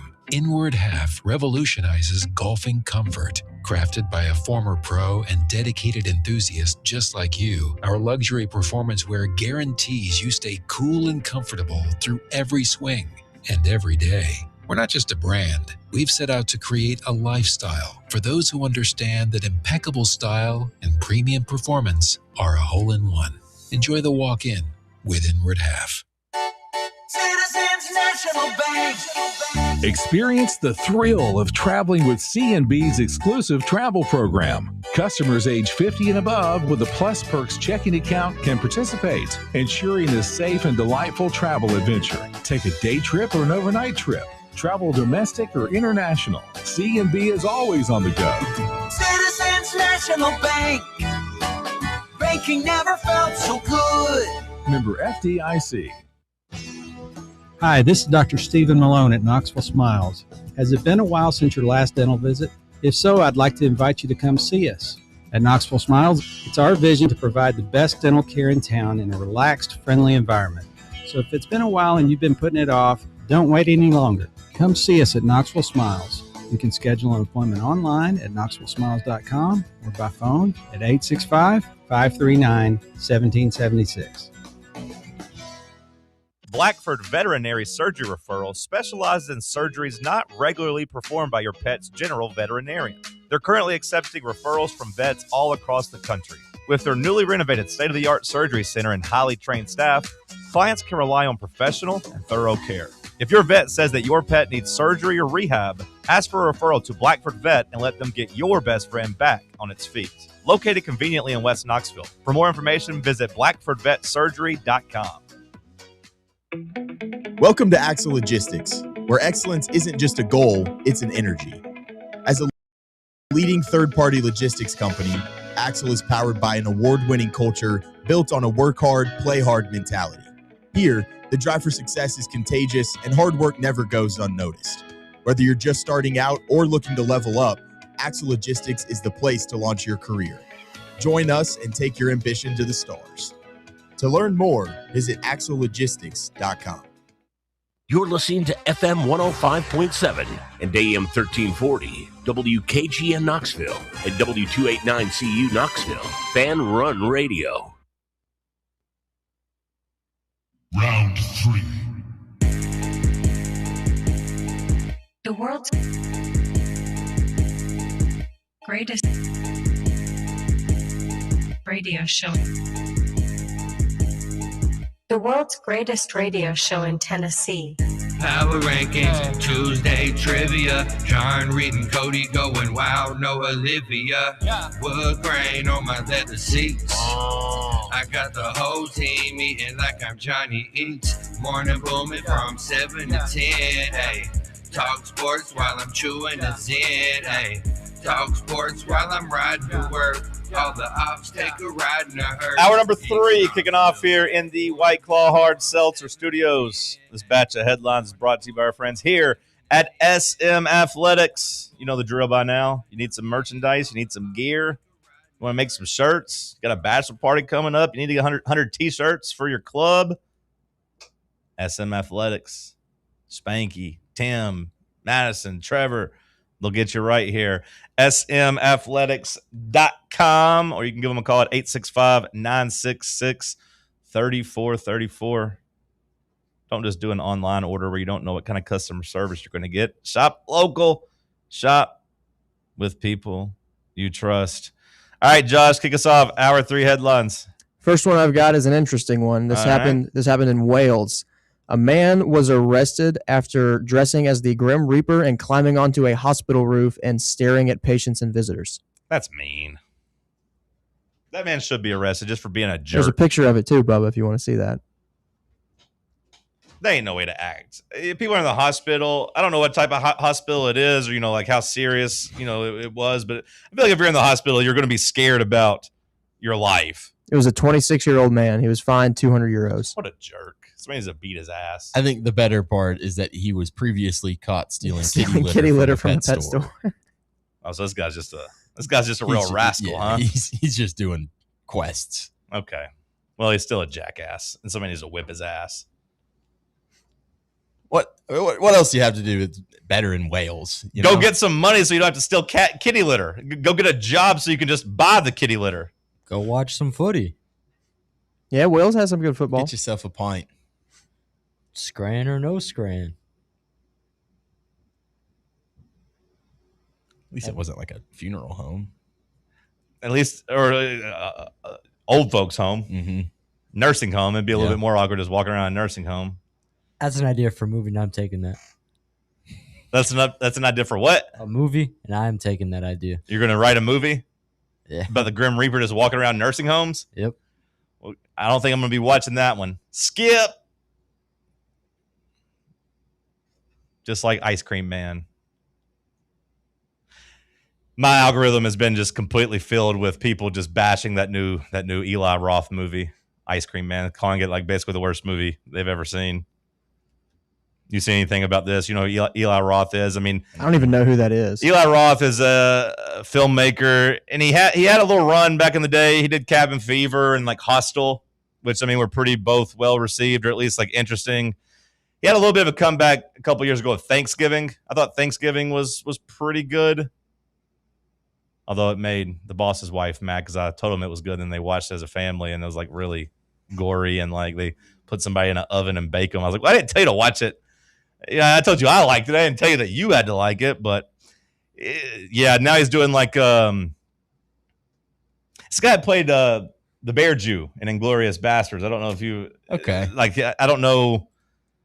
You would recognize him if you saw him from that. Yeah, now that I'm seeing his face, and you say that does kind of ring a bell. But like he says he got blacklisted or he had a big fight because he made a movie and the studio made him make it PG-13, but he wanted it to be R. So then they made a bunch of cuts and the movie sucked. So he's mad.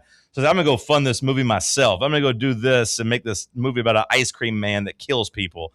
But apparently he's using like just actual like AI clips in it. And people are mad about that. But I don't know. It's gotten some of the worst reviews I've ever seen in terms of a movie recently. Because it was like the Regal and AMC like mystery movie. They showed it on Monday to a bunch of people that didn't know what they were going into. And all of them came out like, this is awful. It's terrible. Next headline, please, Josh. We've got some more preseason award watch lists. We hit on it yesterday, but we got two more. Ty Redmond has been named to the Bronco Nagurski watch list, and Wendell Moe has been named to the Outland Trophy. Is the Bronco Nagurski the best defensive back, I assume? Yeah. Best cornerback or best defensive back? It is the best. Is the Thorpe? Oh, it's just the nation's most outstanding defensive player. Okay. Is the Thorpe Award, is that the best defensive back? Yeah, I want to say you're right. Is that what that is, the Thorpe Award? Thorpe Award. Yes, Thorpe is best defensive back. Okay. Nagurski is just the most outstanding defensive player in college football. Oh, well, congrats to Ty Redmond. I didn't know he had that in him to be the best defensive player in the whole entire country, but somebody's giving him a chance. And then Wendell Moe? Yep, getting the Outland Trophy watch list. Wendell Moe's really good. Yeah. Offense. If he had a good year in Tennessee, a really good year, he could win the thing. I'd be surprised if he won, but you know what? Shoot for the stars, my friend. Let's go get it done. It's just nice seeing the guys get some recognition after we really felt like a lot of them got snubbed during the SEC media days with the preseason all conference picks. Yeah, no, that's 100% true. It's nice to be on those watch lists. You will see when they start cutting them down after a handful of games. But stay sleeping on the boys. I like it. I don't want any of these preseason awards. I just want these boys hungry, starving. Also, I feel like we didn't talk about Wendell Moe and the. Well, we gotta get this right. line as Hold on. We gotta get this right as a show. It's Moy. Is it Moy? Yeah, it's Moy. We gotta get it right. Okay. It's spelled Mo, but it's pronounced Moy. Kind of like Jackson. It's Moy. Just go ahead and get that out. I'm going to have to signal to my brotherhood. When did he come out and correct people on that? Because commentators last year said Mo. Yeah, I don't know if he's ever came out and corrected people or not. I just know Tennessee. Okay. Like if you look at their pronunciation guide, like on his bio, it says It's Moy, like Jackson Moy, basically. Last name is pronounced M-O-Y. Which that's how I read M-O-Y is Moy. So good for the fellas. Good for the fellas. Like to see it. This one broke last night pretty late involving Zakai Ziegler. He's filed an amended lawsuit against the NCAA seeking financial compensation over the college sports governing body, limiting him to 4 years of eligibility. Okay.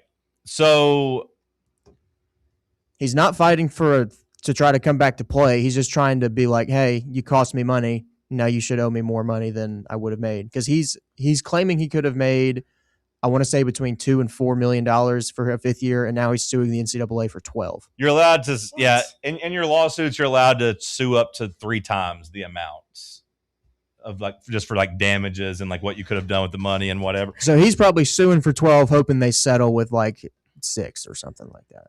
I'm gonna imagine he doesn't get any money from them. Yeah. That's of course if he wins the lawsuit. I wondered about that. So he's not trying to get another year of eligibility, correct? Correct. That's once he signed a pro contract, that's done. And he's been playing professional basketball. Okay. Because when I saw that, whenever you see just the headline that he's added to this lawsuit, I think a lot of people are like, oh my God, he's trying to play again. Now he just wants money from him? Yeah, he just wants to be compensated for what would have been last year as his 5th year. Okay. I mean, I guess try to go get your money. Because his whole thing was, I would have made so much more money playing a 5th year in college basketball than I am playing overseas right now. Sure. Which, he's correct. Yeah, I never saw any contract details released with his deal when he played in France last year. I mean, what is he going to spend in lawyer fees just to get this not even approved? I don't know, man. I don't know how that works. I want to say I think we got to give it up, Zakai. I think just play some international basketball. Yeah. He's one of those guys, though. It's it's never going to be as good for him as it was. Yeah. At Tennessee. Yeah. I mean, I get it. That's such a weird concept to me.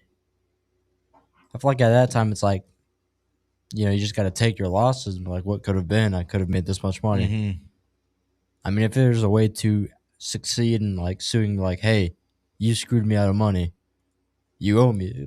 I don't know. There's all the athletes just from even the first year of NIL being a thing. They're oh, I mean, I got $3,000. I didn't get $3 million. Yeah, but sometimes you just get the short end of the stick on stuff. That's what I'm saying. You just got to take your ball and go home. I just did a local, car wash commercial. It's I could have been making, 500 times the amount of that with this chain of protein powder. I mean, we just mentioned Zay Flowers being the top 4 highest paid receiver of all time. Should Terrell Owens come and sue the NFL and be like, man, if I was playing today, I'd be the highest paid receiver of all time. I want my money.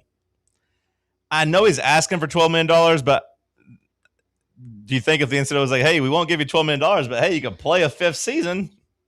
Yeah, you'd sign up for that. I wonder, is that a part of the lawsuit, or is it just strictly him trying to sue them for $12 million? Because it doesn't feel like he's going to have any leg to stand on the I mean, there's no way he can go play again. But it does just absolutely suck for him that he was the 2021 class that didn't get any COVID years, and then the next year gets the 5 and 5. So it does suck. I do feel for him, especially as a guy that, like I said, it's never going to be as good playing basketball for him again as it would have been, with another year at Tennessee. But like I said, sometimes life just sucks. You get the short end of the stick sometimes. Yeah. No, I mean 100%. 100%. It's just weird to see that pop up. Yeah, it was a weird notification for me to get last night. All right, anything else? I got one quick one for you. This kind of goes back to what we were talking about yesterday with Eric Berry. He was just named to the 2000s All-Decade team. We had the debate yesterday of why hasn't Eric Berry's number been retired yet? Because he meets all the criteria. You would think that would be coming. You would think it already happened. I wonder what they're waiting on. Yeah, I don't know. Let's get it done. It says, let's see here. Because we went through the criteria the university Yeah. gives, and he meets all of it. I mean, almost more than once because he was a 2-time unanimous All-American. The AI overview says the program only officially retires numbers for rare historic circumstances. What the hell does that mean? Google AI. Yeah, I mean, you would think it would happen. Interesting. Anything else we need to hit? That's all I got for now. Good job by you, Sam. Anything you want to add? Anything standing out to you? Maybe for some like in-state local people, I don't think that the FedEx St. Jude Championship is going to be considered a tier 1 event in that new PGA Tour schedule. Oh, really? If you've seen that stuff. So I think there's a chance that event just gets kind of nixed altogether, maybe, which does kind of suck for the Memphis people. It's a fun tournament to get to. So you guys went through the football criteria and Barry checked it? Because like what I'm seeing is like it's pretty. He checked everything because we went through it. I'll pull it up again. So he has 3 of the following: okay, the College Football Hall of Fame. Oh my God! SEC Player of the Year. He was an SEC Player of the Year, right? First Team All American. Sullivan. I don't think there was something about being a offensive or defensive player of the year that was a criteria, and he won Defensive Player of the Year in the NFL. No, SEC. No, in the SEC. No, see this 2008. This just says you have to be SEC Player of the Year. But I mean, in football, they make the distinction of offensive and defensive, and he won that. In the SEC, they make a SEC Offensive and Defensive Player of the Year. Yeah. Okay, and you have to have 3 of the or 5. Maybe they didn't at his time. I don't know. But he had SEC first Player team- of the Year. He was a first-team All-American twice over. and now he's in the College Football Hall of Fame. Yeah, he's in the College Football Hall of Fame. That's 3 of the 5 Okay. already. I mean, he absolutely needs to be there. But you also have to have 3 of the following at the pro level. They got rid of those in 2012. Those are not a thing anymore. He completed that also. Okay, But yeah, they did get rid of those. The article I'm reading is 2010. Okay, so that would make sense. Okay, I mean, then retire the guy's jersey. What the hell are you waiting on?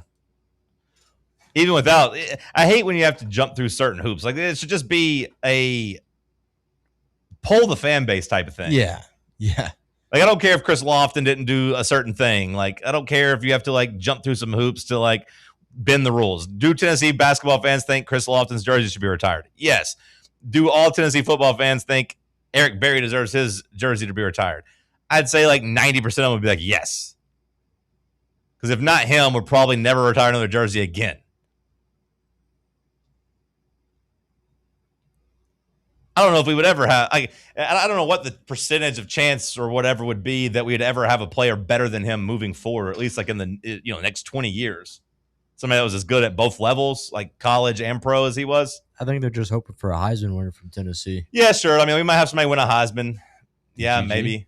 Maybe DGG, maybe Faison. One of those guys lives up to it. But like on the defensive side of the ball, at least, I don't see us having a defender that's better in college and in the NFL than Eric Berry.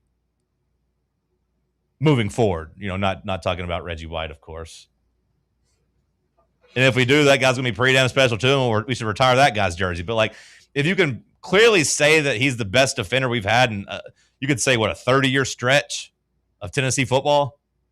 Again, taking both sides of it. Like, you could argue Derek Barnett and the sack record or whatever. Derek Barnett ain't that Eric Berry had. Eric Berry is the best defensive player that's come through Tennessee in at least 30 years. That should be jersey retirement. I don't care about, like whatever criteria. Stamp it. Sign it. Let's go. Yeah, I agree with you guys. All right. Go back to headlines. We do have one on the way out. The decline of college, as On3 has announced a partnership with Polymarket as their exclusive prediction market partner. That's so gross. Get your money, I guess, but hopefully that doesn't lead to like. Does Polymarket even offer like college stuff? Can you even like bet on?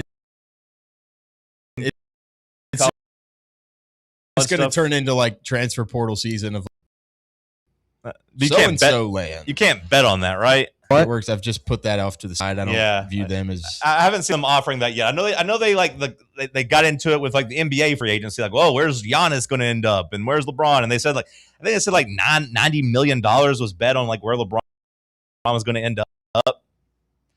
So far, I don't think transfer portal and college kids, but hopefully they don't do that because that feels really, really, really gross. All right, Bubba, send us a break. Let's talk sports on Fan Run Radio. For the fans, by the fans, this is Fan Run Radio, Knoxville. Smoky Mountain Brewery is the place to be for game day. From the moment you walk in, it's wall-to-wall big screens, making Smoky Mountain Brewery the perfect place to watch the Vols or your favorite team in action. With locations in Turkey Creek, Maryville, Pigeon Forge, and Gatlinburg, you're never far away from a great time at Smoky Mountain Brewery. Try one of their world-famous microbrews like Black Bear Ale, Mountain Light, or Cherokee Ale. Juicy burgers, wings that bring the heat, and delicious handmade pizzas made with hand-tossed crust from the freshest ingredients and their own special sauce from a secret recipe, topped off with hand-grated cheese and farm-fresh toppings. And don't forget, those famous microbrews are also available in kegs for your next party or in 6-packs and growlers to grab your crew and head to Smoky Mountain Brewery and tell them Fan Run Radio sent you. Smoky Mountain Brewery. Eat local, eat good. Hey, Vols fans, Cody Brown here. I grew up right here in Tennessee and know what it means when someone says, I've got your back. That's why you can trust Farm Bureau Insurance of Tennessee. Whether it's your home, your vehicle, your family's future, or the business you built from the ground up, we will show up for all of your insurance needs. We are Tennesseans who understand what matters, which is doing right by you. Insurance is not all about just paperwork and policies, but it's about the people we insure every day. So if you want insurance that hits home, give me a call at 865-992-3871. Go Vols. A brand built in Tennessee and born from the love of the game. Inward Half revolutionizes golfing comfort. Crafted by a former pro and dedicated enthusiast just like you, our luxury performance wear guarantees you stay cool and comfortable through every swing and every day. We're not just a brand. We've set out to create a lifestyle for those who understand that impeccable style and premium performance are a hole-in-one. Enjoy the walk-in with Inward Half. Vol fans, reimagine your home at Broadway Carpets and Flooring for any remodeling or building needs. With a variety of carpets, rugs, hardwood, vinyl, and stone, Broadway has all the flooring and installation options you're looking for, including pet-resistant products like Pet Perfect Carpet from Shaw Floors. Visit their showroom in downtown Knoxville or the location in West Knoxville located on Kingston Pike near Pellissippi Parkway today. Your tax refund belongs to you, not an identity thief.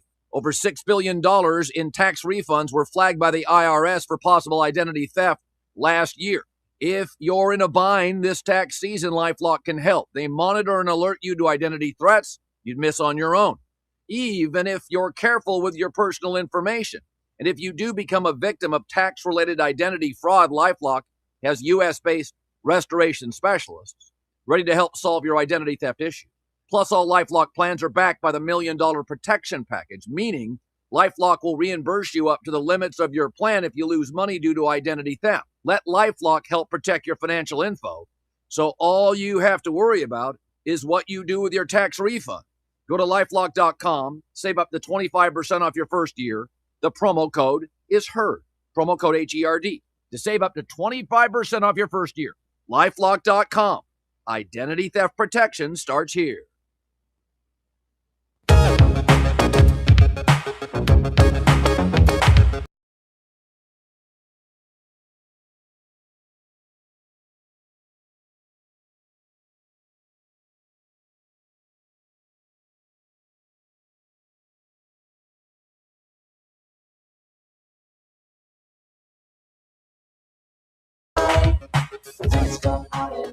Oh, we've got some practice videos coming out. Got some pictures. Gotta say, Josh looks better in the black. Like he's going with the black. He's got like a little long sleeve look. Looks better than the gray. The gray just didn't. That is the thing about the Adidas. We know it fits looser. That can also be a bad thing sometimes. Yeah. If it doesn't like help tuck you in a little bit. If you don't have the proper undershirt on and you're wearing something big loose, like your rolls and your extra skin just is there. Not to keep beating a dead horse, but could we have just gotten Josh in his little practice like pullover that he wears in the team photo? Would've Maybe been just fun. all the other coaches are in the polos to show the delineation of or a suit. Head coach to Could you not just wear a suit? I'm the head coach. All the assistant coaches, they're wearing their gray stuff. I'm wearing mine. But either way, he looks great in the black. That Adidas pullover looks pretty good too. The little long, what do you even call those? It's not necessarily a quarter sleeve. They're quarters. They're quarter sleeves. They're quarter sleeves? Looks more like a half sleeve. Are you talking about his actual pullover? Like right here, this right here. You call that a quarter sleeve? It's going down to his elbow. To me, that's a half sleeve. Sure. Do we have a phrase for that? Because it's not long sleeve. It's not short sleeve. It's kind of a half sleeve. 3/5? A 3/5 sleeve? Okay, yeah. He's wearing his 60% sleeve. Looking pretty sharp. And we got some video of David Sanders and Wendell Moy out there blocking, looking good. TK Keys getting some reps, going out there and running through some drills. The practice jerseys look good. Football is here, man. It's here. It does feel good just to see a video come out. Yeah. Just see guys in pads playing the sport of football. I feel like I'm a little piggy getting thrown some food in the trough right now. Come and get it, boys. Here's some practice videos. I mean, the Titans, too. I mean, with the Cam Ward Cardinal Tate touchdown yesterday. The one yesterday? Oh, my goodness. Yeah. I was like, yeah. Yeah, I've been looking at Teron Davenport's training camp notes every day around noon, and they've been pretty good too. Shout out Fan Run's own Lucas Panzica on Buck Show yesterday. They're basically just doing live play-by-play of Titans practice as their show. That's awesome. And it was great, besides the fact that they've got this like number 3 guy, I think is their producer, who's needs to not speak. He was just trying to make jokes about every single play that happened after like a really solid play-by-play call from Lucas. Buck giving some pretty solid like color commentary, and then this kid's just like, the Mason Kinsey and Jared Kanik out there, they call that the white collar factory because those are hard-working white guys. Lucas was just trying to get his demo, his reels up. Yeah, and this guy's just ruining the vibe. It's like, you're not going to do soccer, but here's some football too. Yeah, that's tough. Football, though. Highlights. Got to pace yourself, though, Bubba. Still a month away from season. I mean, I can't state enough how excited I am for this Hall of Fame game tomorrow. Just to watch like live football. I know it's preseason, but man, I get so excited for the Hall of Fame game every year. I'll be honest, I probably lied to you guys. I said I would watch Carson Beck, but I'm almost assuredly not actually going to watch Carson Beck. I'm going to be locked in on this thing. If they have it on at Sports Trivia, maybe.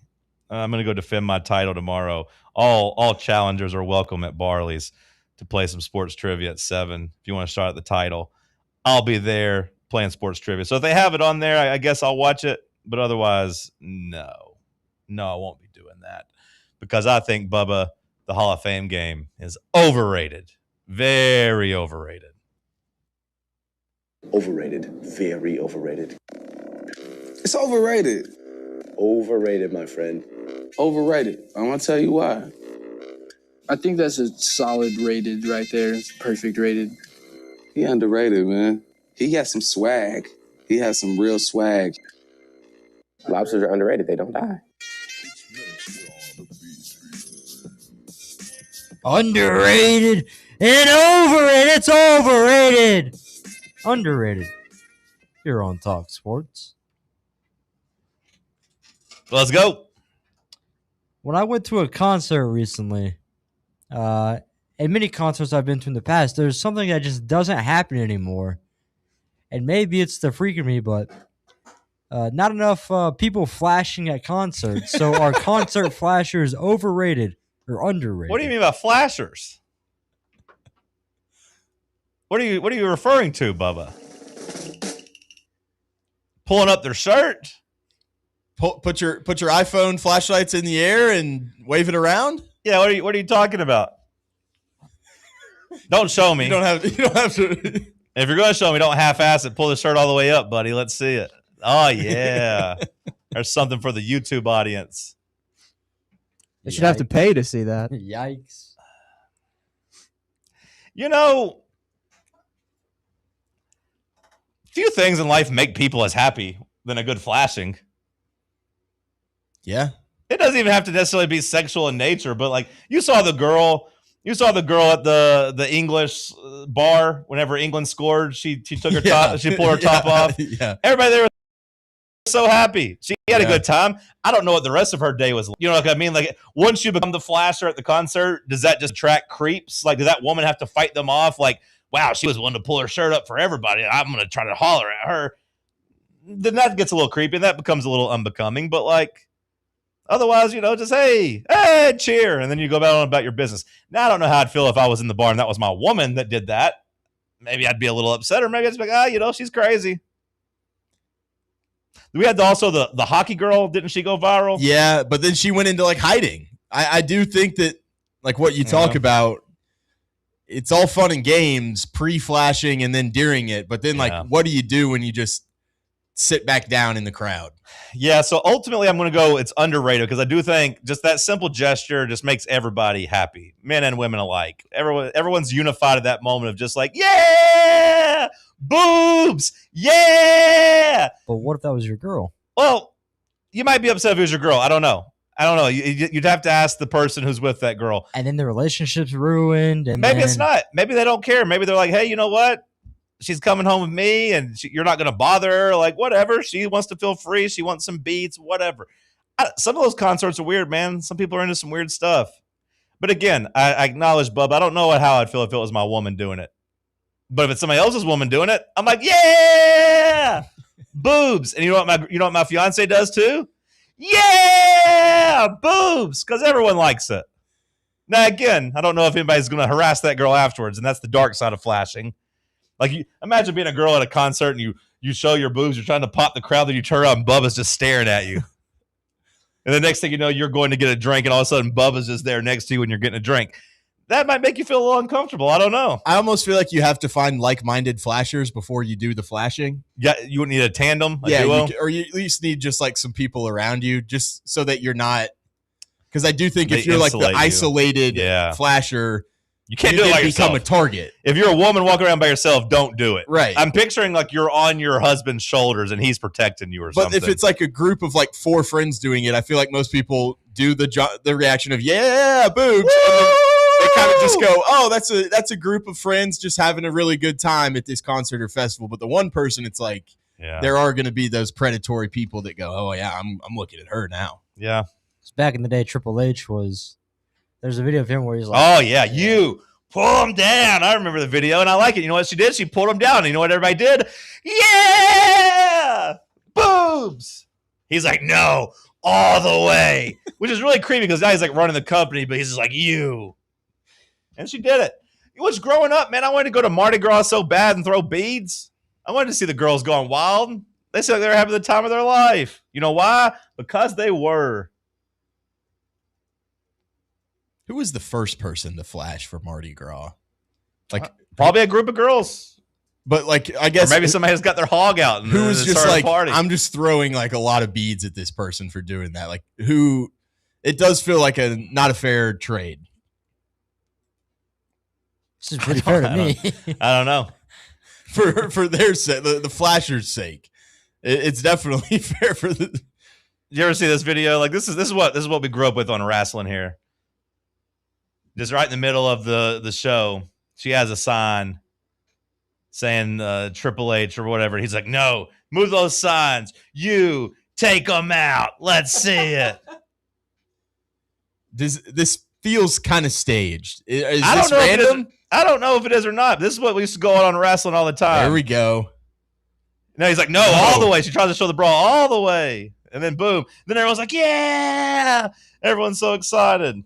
Puppies. There are just so many like that was like that's what I freight said. Beamer like the 0-0 there. You know, few groups of people get as excited for women as wrestling fans, because I think most of them probably don't get a lot of women in real life, so they got to take what they can get. Would you classify it in the same vein as like the tops off? Because that's been happening at As like a what?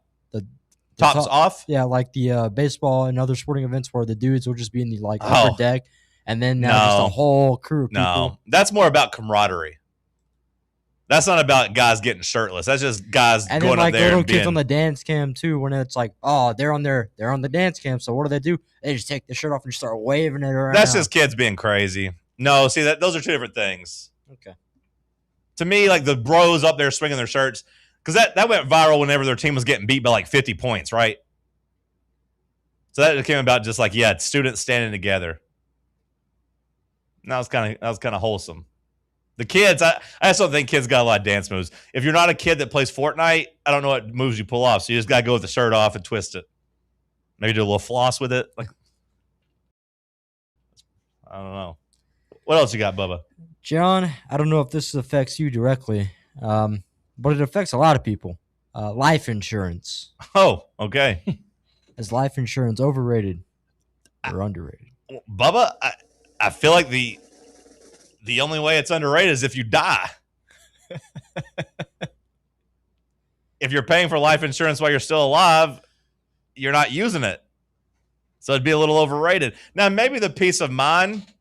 I don't know. You'd rather not need it but have it, and instead of need it and not have it. Sure. Yeah. But also, like, what if it's only a small amount where it's like, he tried to give us life insurance, but he only left us $10,000. Well, I mean, I think everybody that has a family should have life insurance. At the very least, like I have it, and I don't, like I got mine after my dad died. Just not like a huge payout because I didn't have anybody that needed it. Like I wasn't married, I didn't have any kids or nothing. But I got enough to at least like cover the cost of like my funeral and stuff. It's like 10 or 20 grand. Like somebody will get like 10 or 20 grand just to basically pay for, not have to pay out of pocket to like bury me or whatever, or cremate me or whatever it happens to me. Throw me in a hole somewhere and let wolves pick up my bones. Whatever. Take the money, do whatever with. Once I'm dead, I don't really care. But if you have kids or a family, then yeah, like you should probably leave them something if something tragically happens to you. You want to get dug up out of the river like in Sopranos?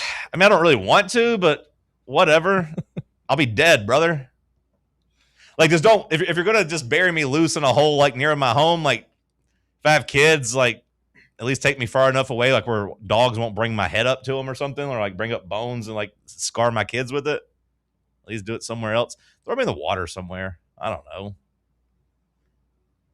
I'm dead. I don't really care. You know what I mean? What am I going to know? I'm not going to know the difference.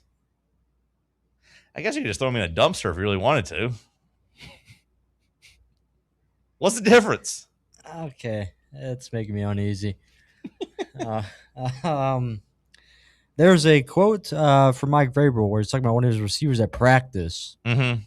AJ Brown, I'm pretty sure. About how we hurt his finger. Yeah. So are dislocations overrated or underrated? My hands just popped thinking that. Josh, how many times you dislocate your fingers in practice? I had one. I had my pinky get stuck in a face mask one time, and the dude, he thought I was, grabbing it when it was just stuck, and he, started shaking his head. So this one went Were you like, ow, stop, I'm stuck? I was just trying to get it out. I wasn't worried about what I was saying, but, I mean, it went up, over, and then back at, the other way. So I just kind of fixed it myself, and but that was the only one I got. I got stubbed a lot, but that was the only dislocation I ever had. That makes my hands hurt just thinking about it. I mean, I got 7th grade, 8th grade football. Really kind of the end of me wanting to play. It was like I got stepped on in practice and it broke my thumb. I was like, all right, that's enough there. And my thumb still hurts because of it. Like I'm in pain now just thinking about it. But Mike Vrabel was essentially saying what? Like, hey, AJ Brown, you're not getting special treatment because you dislocated your fingers. Our linemen do that every single play. Playing basketball, I'd pop out my pinky every now and then. Then they swell up. I hate dislocated fingers, but what kind of topic is this? Who the hell is going to say they're underrated? I mean, the only thing with it, you can keep playing with it dislocated. I popped it back in, buddy taped it, and I was good. So maybe just in terms of injury, though. I mean, dislocation, when you dislocate an ankle, that's not good. When you dislocate a shoulder, that means you tear your labrum in the process of doing that. So that's not good either. Yeah. I don't really have a take on this other than like, owie. It made my thumb hurt. Sam, do you have any takes on dislocations? I can't say they're underrated. I think they're properly rated. Yeah, I'd say properly rated. They suck. I mean, there's no way to kind of get around it. They suck. I mean, depending on how bad the dislocation is and where. Is it like ankles that they say you would be better off breaking your ankle versus like dislocating it severely? Is that a thing? Have I made that up? I don't know. I feel you like might be making that up. I feel like dislocating it would be better. Because if you dislocate an ankle, again, you're going to tear ligaments, which you're going to have go have surgery. If you break your ankle, you're going to have to go have surgery anyway. Yeah, but like, is that it with the ligaments? Maybe that was the part of it, though, is like the ligaments get. Yeah, the ligaments get torn completely. I mean, if you remember really Tony Finau at the Masters? He like dislocated his ankle in the par 3 contest when he celebrated the hole-in-one. He did what to himself? He dislocated it or he broke it? Yeah, I mean, I think so because he played that week. I do remember that. But again, think about the shoulder injuries we hear about. When you dislocate a shoulder, you're going to tear your rotator cuff and or your labrum. The AI overview says a pure dislocation without a fracture is rare, but also is catastrophic ligament tearing. In most real-world cases, an ankle actually suffers a fracture dislocation. Ooh, I've got a good dislocation story. I saw one of our offensive linemen dislocate his elbow at practice. Yeah. That was pretty nasty. Just from falling? So the ball was on the ground, and he went to go pick it up. But when he went to dive on the ball, he like stuck his hand down first, and a defensive end just came in completely on the backside of his elbow and just completely wrecked it. I mean, he missed a solid 2 months with that, and had to wear like a big like Jeffrey Simmons elbow brace for the rest of the year. Yeah, I bet that would hurt. Oh yeah, I mean, he was in agonizing pain. Well, Bubba, do you have another topic? Speeding tickets. Underrated, man. I love when I get a speeding ticket because I like to grind harder. I like when my insurance goes up. I like when the police stop and be like, "Hey, what are you doing?" What does that mean? Is it worthy? What does that mean? Is it worthy of a traffic stop? Speeding? Yeah, speeding ticket. Yeah, you shouldn't be allowed to go as fast as you want in every area. Now, you could argue that the speed limit should be raised in some places, but for the most part, I'd say you probably shouldn't be speeding too fast. Now, is 70 a little too low? Sure. How many speeding tickets have you gotten, Bubba? None. Wow, look at you. How many have you gotten? 1. Sam, you a speeder? I don't think I have gotten one. What? So we got 4 men in here, 3 under the age or 25 or younger, 26 or younger, and we got 2 speeding tickets at most. 1, it seems like. Yeah, Bubba's got 0, Sam's got 0, and you got 1. I got 1. 1 speeding ticket between the 3 of you? Actually, no, a couple years ago. I was on the phone with my mom, and I was going like 10 over, and they hit me with the 2 for Actually, 1. no, I take that back. The ticket that I got wasn't a speeding ticket. I was changing music on my phone, and he got me for using the phone while driving. It is true what they say about this generation. You guys are all pretty soft, risk averse. Oh no, I drive pretty fast. Pretty soft and risk averse. I got probably 5 speeding tickets from the time I was like 17 to the time I was like 25. But I will say, I don't know if it's my brain fully developing or me getting tired of having to pay it or like, being on my own insurance and all that stuff. But I've not gotten a speeding ticket in, I would say post-COVID. I don't think I've gotten a speeding ticket. I got pulled over for speeding once, but I got out of it. I talked my way out. No, I did not. I got pulled over. One of the last times I got pulled over for speeding, my dog was in the back, and he would not. I thought the cop was going to kill him because Frank would not quit like barking and trying to get up to the window to like get him. And I was like, Frank, you gotta chill, man. Yeah. And I was like, oh no, I'm gonna be on one of those videos. If he was a German Shepherd or a pit bull, he would have killed him. But luckily, he's just a little wiener dog. No, the one time I got pulled over for it and got out of it, he was sitting like behind. I was on the interstate driving home from school, and he was sitting like literally right behind where the new speed limit sign was. So when I crossed the line, I was going like 75, and it went from 70 to a 55. Yeah. So he lit me up, but he knew what he was doing. Yeah.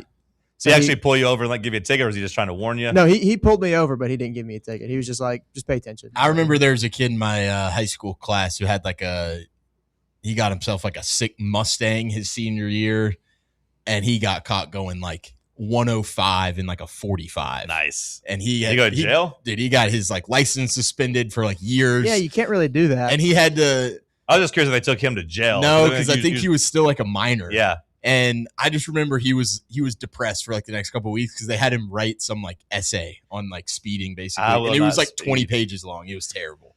Yeah, I mean that's reckless. I got a bad speeding ticket in a construction zone in high school that I wasn't necessarily fully aware it was a construction zone and people weren't necessarily working in it. And I was in Georgia, and I remember that was bad. That was like $500. Georgia doesn't. I was doing like I was doing 30 over in a construction zone. It was like I was doing like 85 and a 55, and that was bad. That was bad. And that was like my graduation gift was my mom was like, okay, I'll pay your ticket. And that's all you're getting for graduation. You're not getting any money or no trips, nothing like that. I'll pay this ticket for you. Because it was right before graduation. Because I was like, I'm not paying it. She's like, yeah, you are. I was like, I'm not. I just won't go back to Georgia. She's like, what do you mean you're just not going to go back to Georgia? I was like, I can't do anything unless I go back to the state. I'll just never go back to Georgia. I was like, I'm not paying it. I'm not paying $500. I didn't get pulled over like when the show was still at 7 a.m. I got pulled over for running a red light. But he was nice. I had a bunch of boxes in my car for some reason. I had like my leftovers that I was bringing in for lunch, like in a glass, glass thing sitting up there. In like the Talk Sports at 7 a.m. era? Yeah. Or is this back in the morning show? I got pulled over in the morning show. I got out of that one. But this one I got pulled over. I don't remember that. This one I got pulled over during Talk Sports. It was like whenever we were still at 7 o'clock and I was coming through a red light and I was like going to be kind of cutting it off on when I needed to be there. And it was yellow and I kind of gassed it and it turned red and he just happened to be right behind me and he went, boop, boop. And I said, oh my God, this is going to be awful. And he pulled up. He was like, you in a hurry? I was like, man, I'm sorry. I was like, I got to get to my radio show. I was like, I couldn't slam on my brakes. I was like, I got this food sitting here. It would have went through my windshield. I was like, I was like, I'm sorry, my bad. He just looked at me and said, have a good day, brother, and tapped the window. Said, just be careful. I said, oh my God, thank you. I think that's the only time I've really been pulled over. I've kind of slowed down. That guy was honestly probably in like the last 15 minutes of his That's shift. what I was thinking too, is he got off at 7. I was like, I don't want to deal with this either. It was like literally like 6:50. Yeah. Yeah, he was. Yeah. No. Yeah. He's like, I don't want to write this ticket. And I was nice to him. And he did see this glass container that would have gone through my windshield. He's like, you know what? He probably couldn't have slammed on his brakes. Yeah, you're probably right. No, I've been pulled over 3 times, twice in the state of Alabama, didn't get a ticket, once in the state of Tennessee, got a ticket. The cop was not too fond of me. So that one in Georgia, that gave me the $500 ticket. He didn't like me either, and I didn't like him either. There was a girl with me I took to a concert, and we were just arguing the whole way. She was getting on my damn nerves. I was trying to get home. Got pulled over. I was mean to him. It was a bad thing. I don't know. I'd gotten robbed in Atlanta like the week before. Somebody had broken in my car and stole a bunch of stuff from me at a Hawks game. So I was like, it's funny that the cops are here now. Couldn't find the cops when I needed to get my stuff back last week. I was just being combative. I was in a bad mood. I wasn't even in a bad mood. Like he like came up to the window and he was like, "What you got in your hand there, buddy?" I was like, "I was just changing my music, man. I'm sorry." And he was like, "Dead giveaway, you were on your phone as you were in the right lane." I was like, that makes no sense because that's not even the fast lane, but okay. Yeah. So he was just in a mood. They came and they just got in my car. They just popped it up and then broke my glove box open. Got me real good. That was tough. That was a bad couple of weeks for me. Got robbed and then got a $500 speeding ticket. Last call on the other side. Stick with us. Big Orange Country's home for sports. This is Fan Run Radio. Barley's has live music on weekends, general team trivia on Wednesday nights at 8 p.m., and now live sports trivia courtesy of the Knoxville Trivia Guys every Thursday night upstairs. The game starts at 7 p.m. and is free to play for everyone, so head on down to the Old City and show off your sports knowledge and win gift cards to Barley's. Use those gift cards to buy some delicious food and drinks, and you can take it all in with their wide selection of TVs and indoor projectors. Barley's Tap Room and Pizzeria. Hey, Vols fans, Cody Brown here. I grew up right here in Tennessee and know what it means when someone says, I've got your back. That's why you can trust Farm Bureau Insurance of Tennessee. Whether it's your home, your vehicle, your family's future, or the business you built from the ground up, we will show up for all of your insurance needs. We are Tennesseans who understand what matters, which is doing right by you. Insurance is not all about just paperwork and policies, but it's about the people we insure every day. So if you want insurance that hits home, give me a call at 865-992-3871. Go Vols. Are you ready for the start of a new season? Maybe looking for your team to go on a tournament run? Get game day ready with Crumble.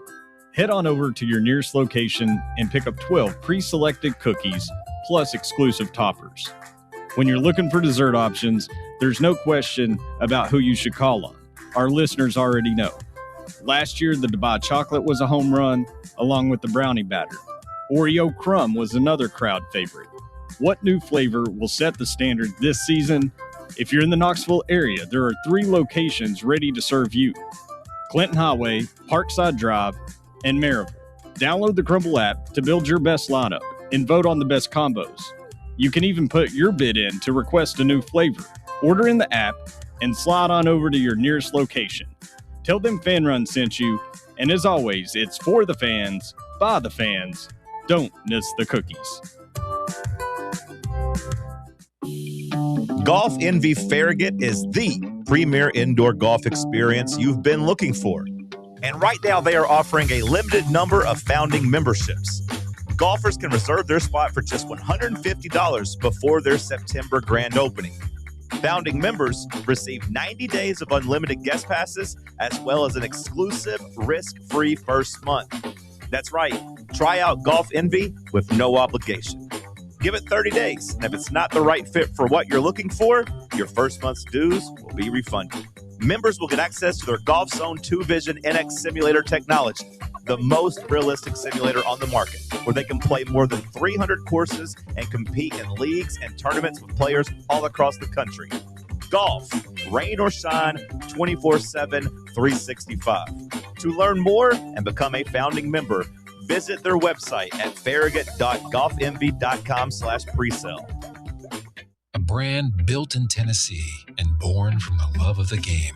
Inward Half revolutionizes golfing comfort. Crafted by a former pro and dedicated enthusiast just like you, our luxury performance wear guarantees you stay cool and comfortable through every swing and every day. We're not just a brand. We've set out to create a lifestyle for those who understand that impeccable style and premium performance are a hole-in-one. Enjoy the walk-in with Inward Half.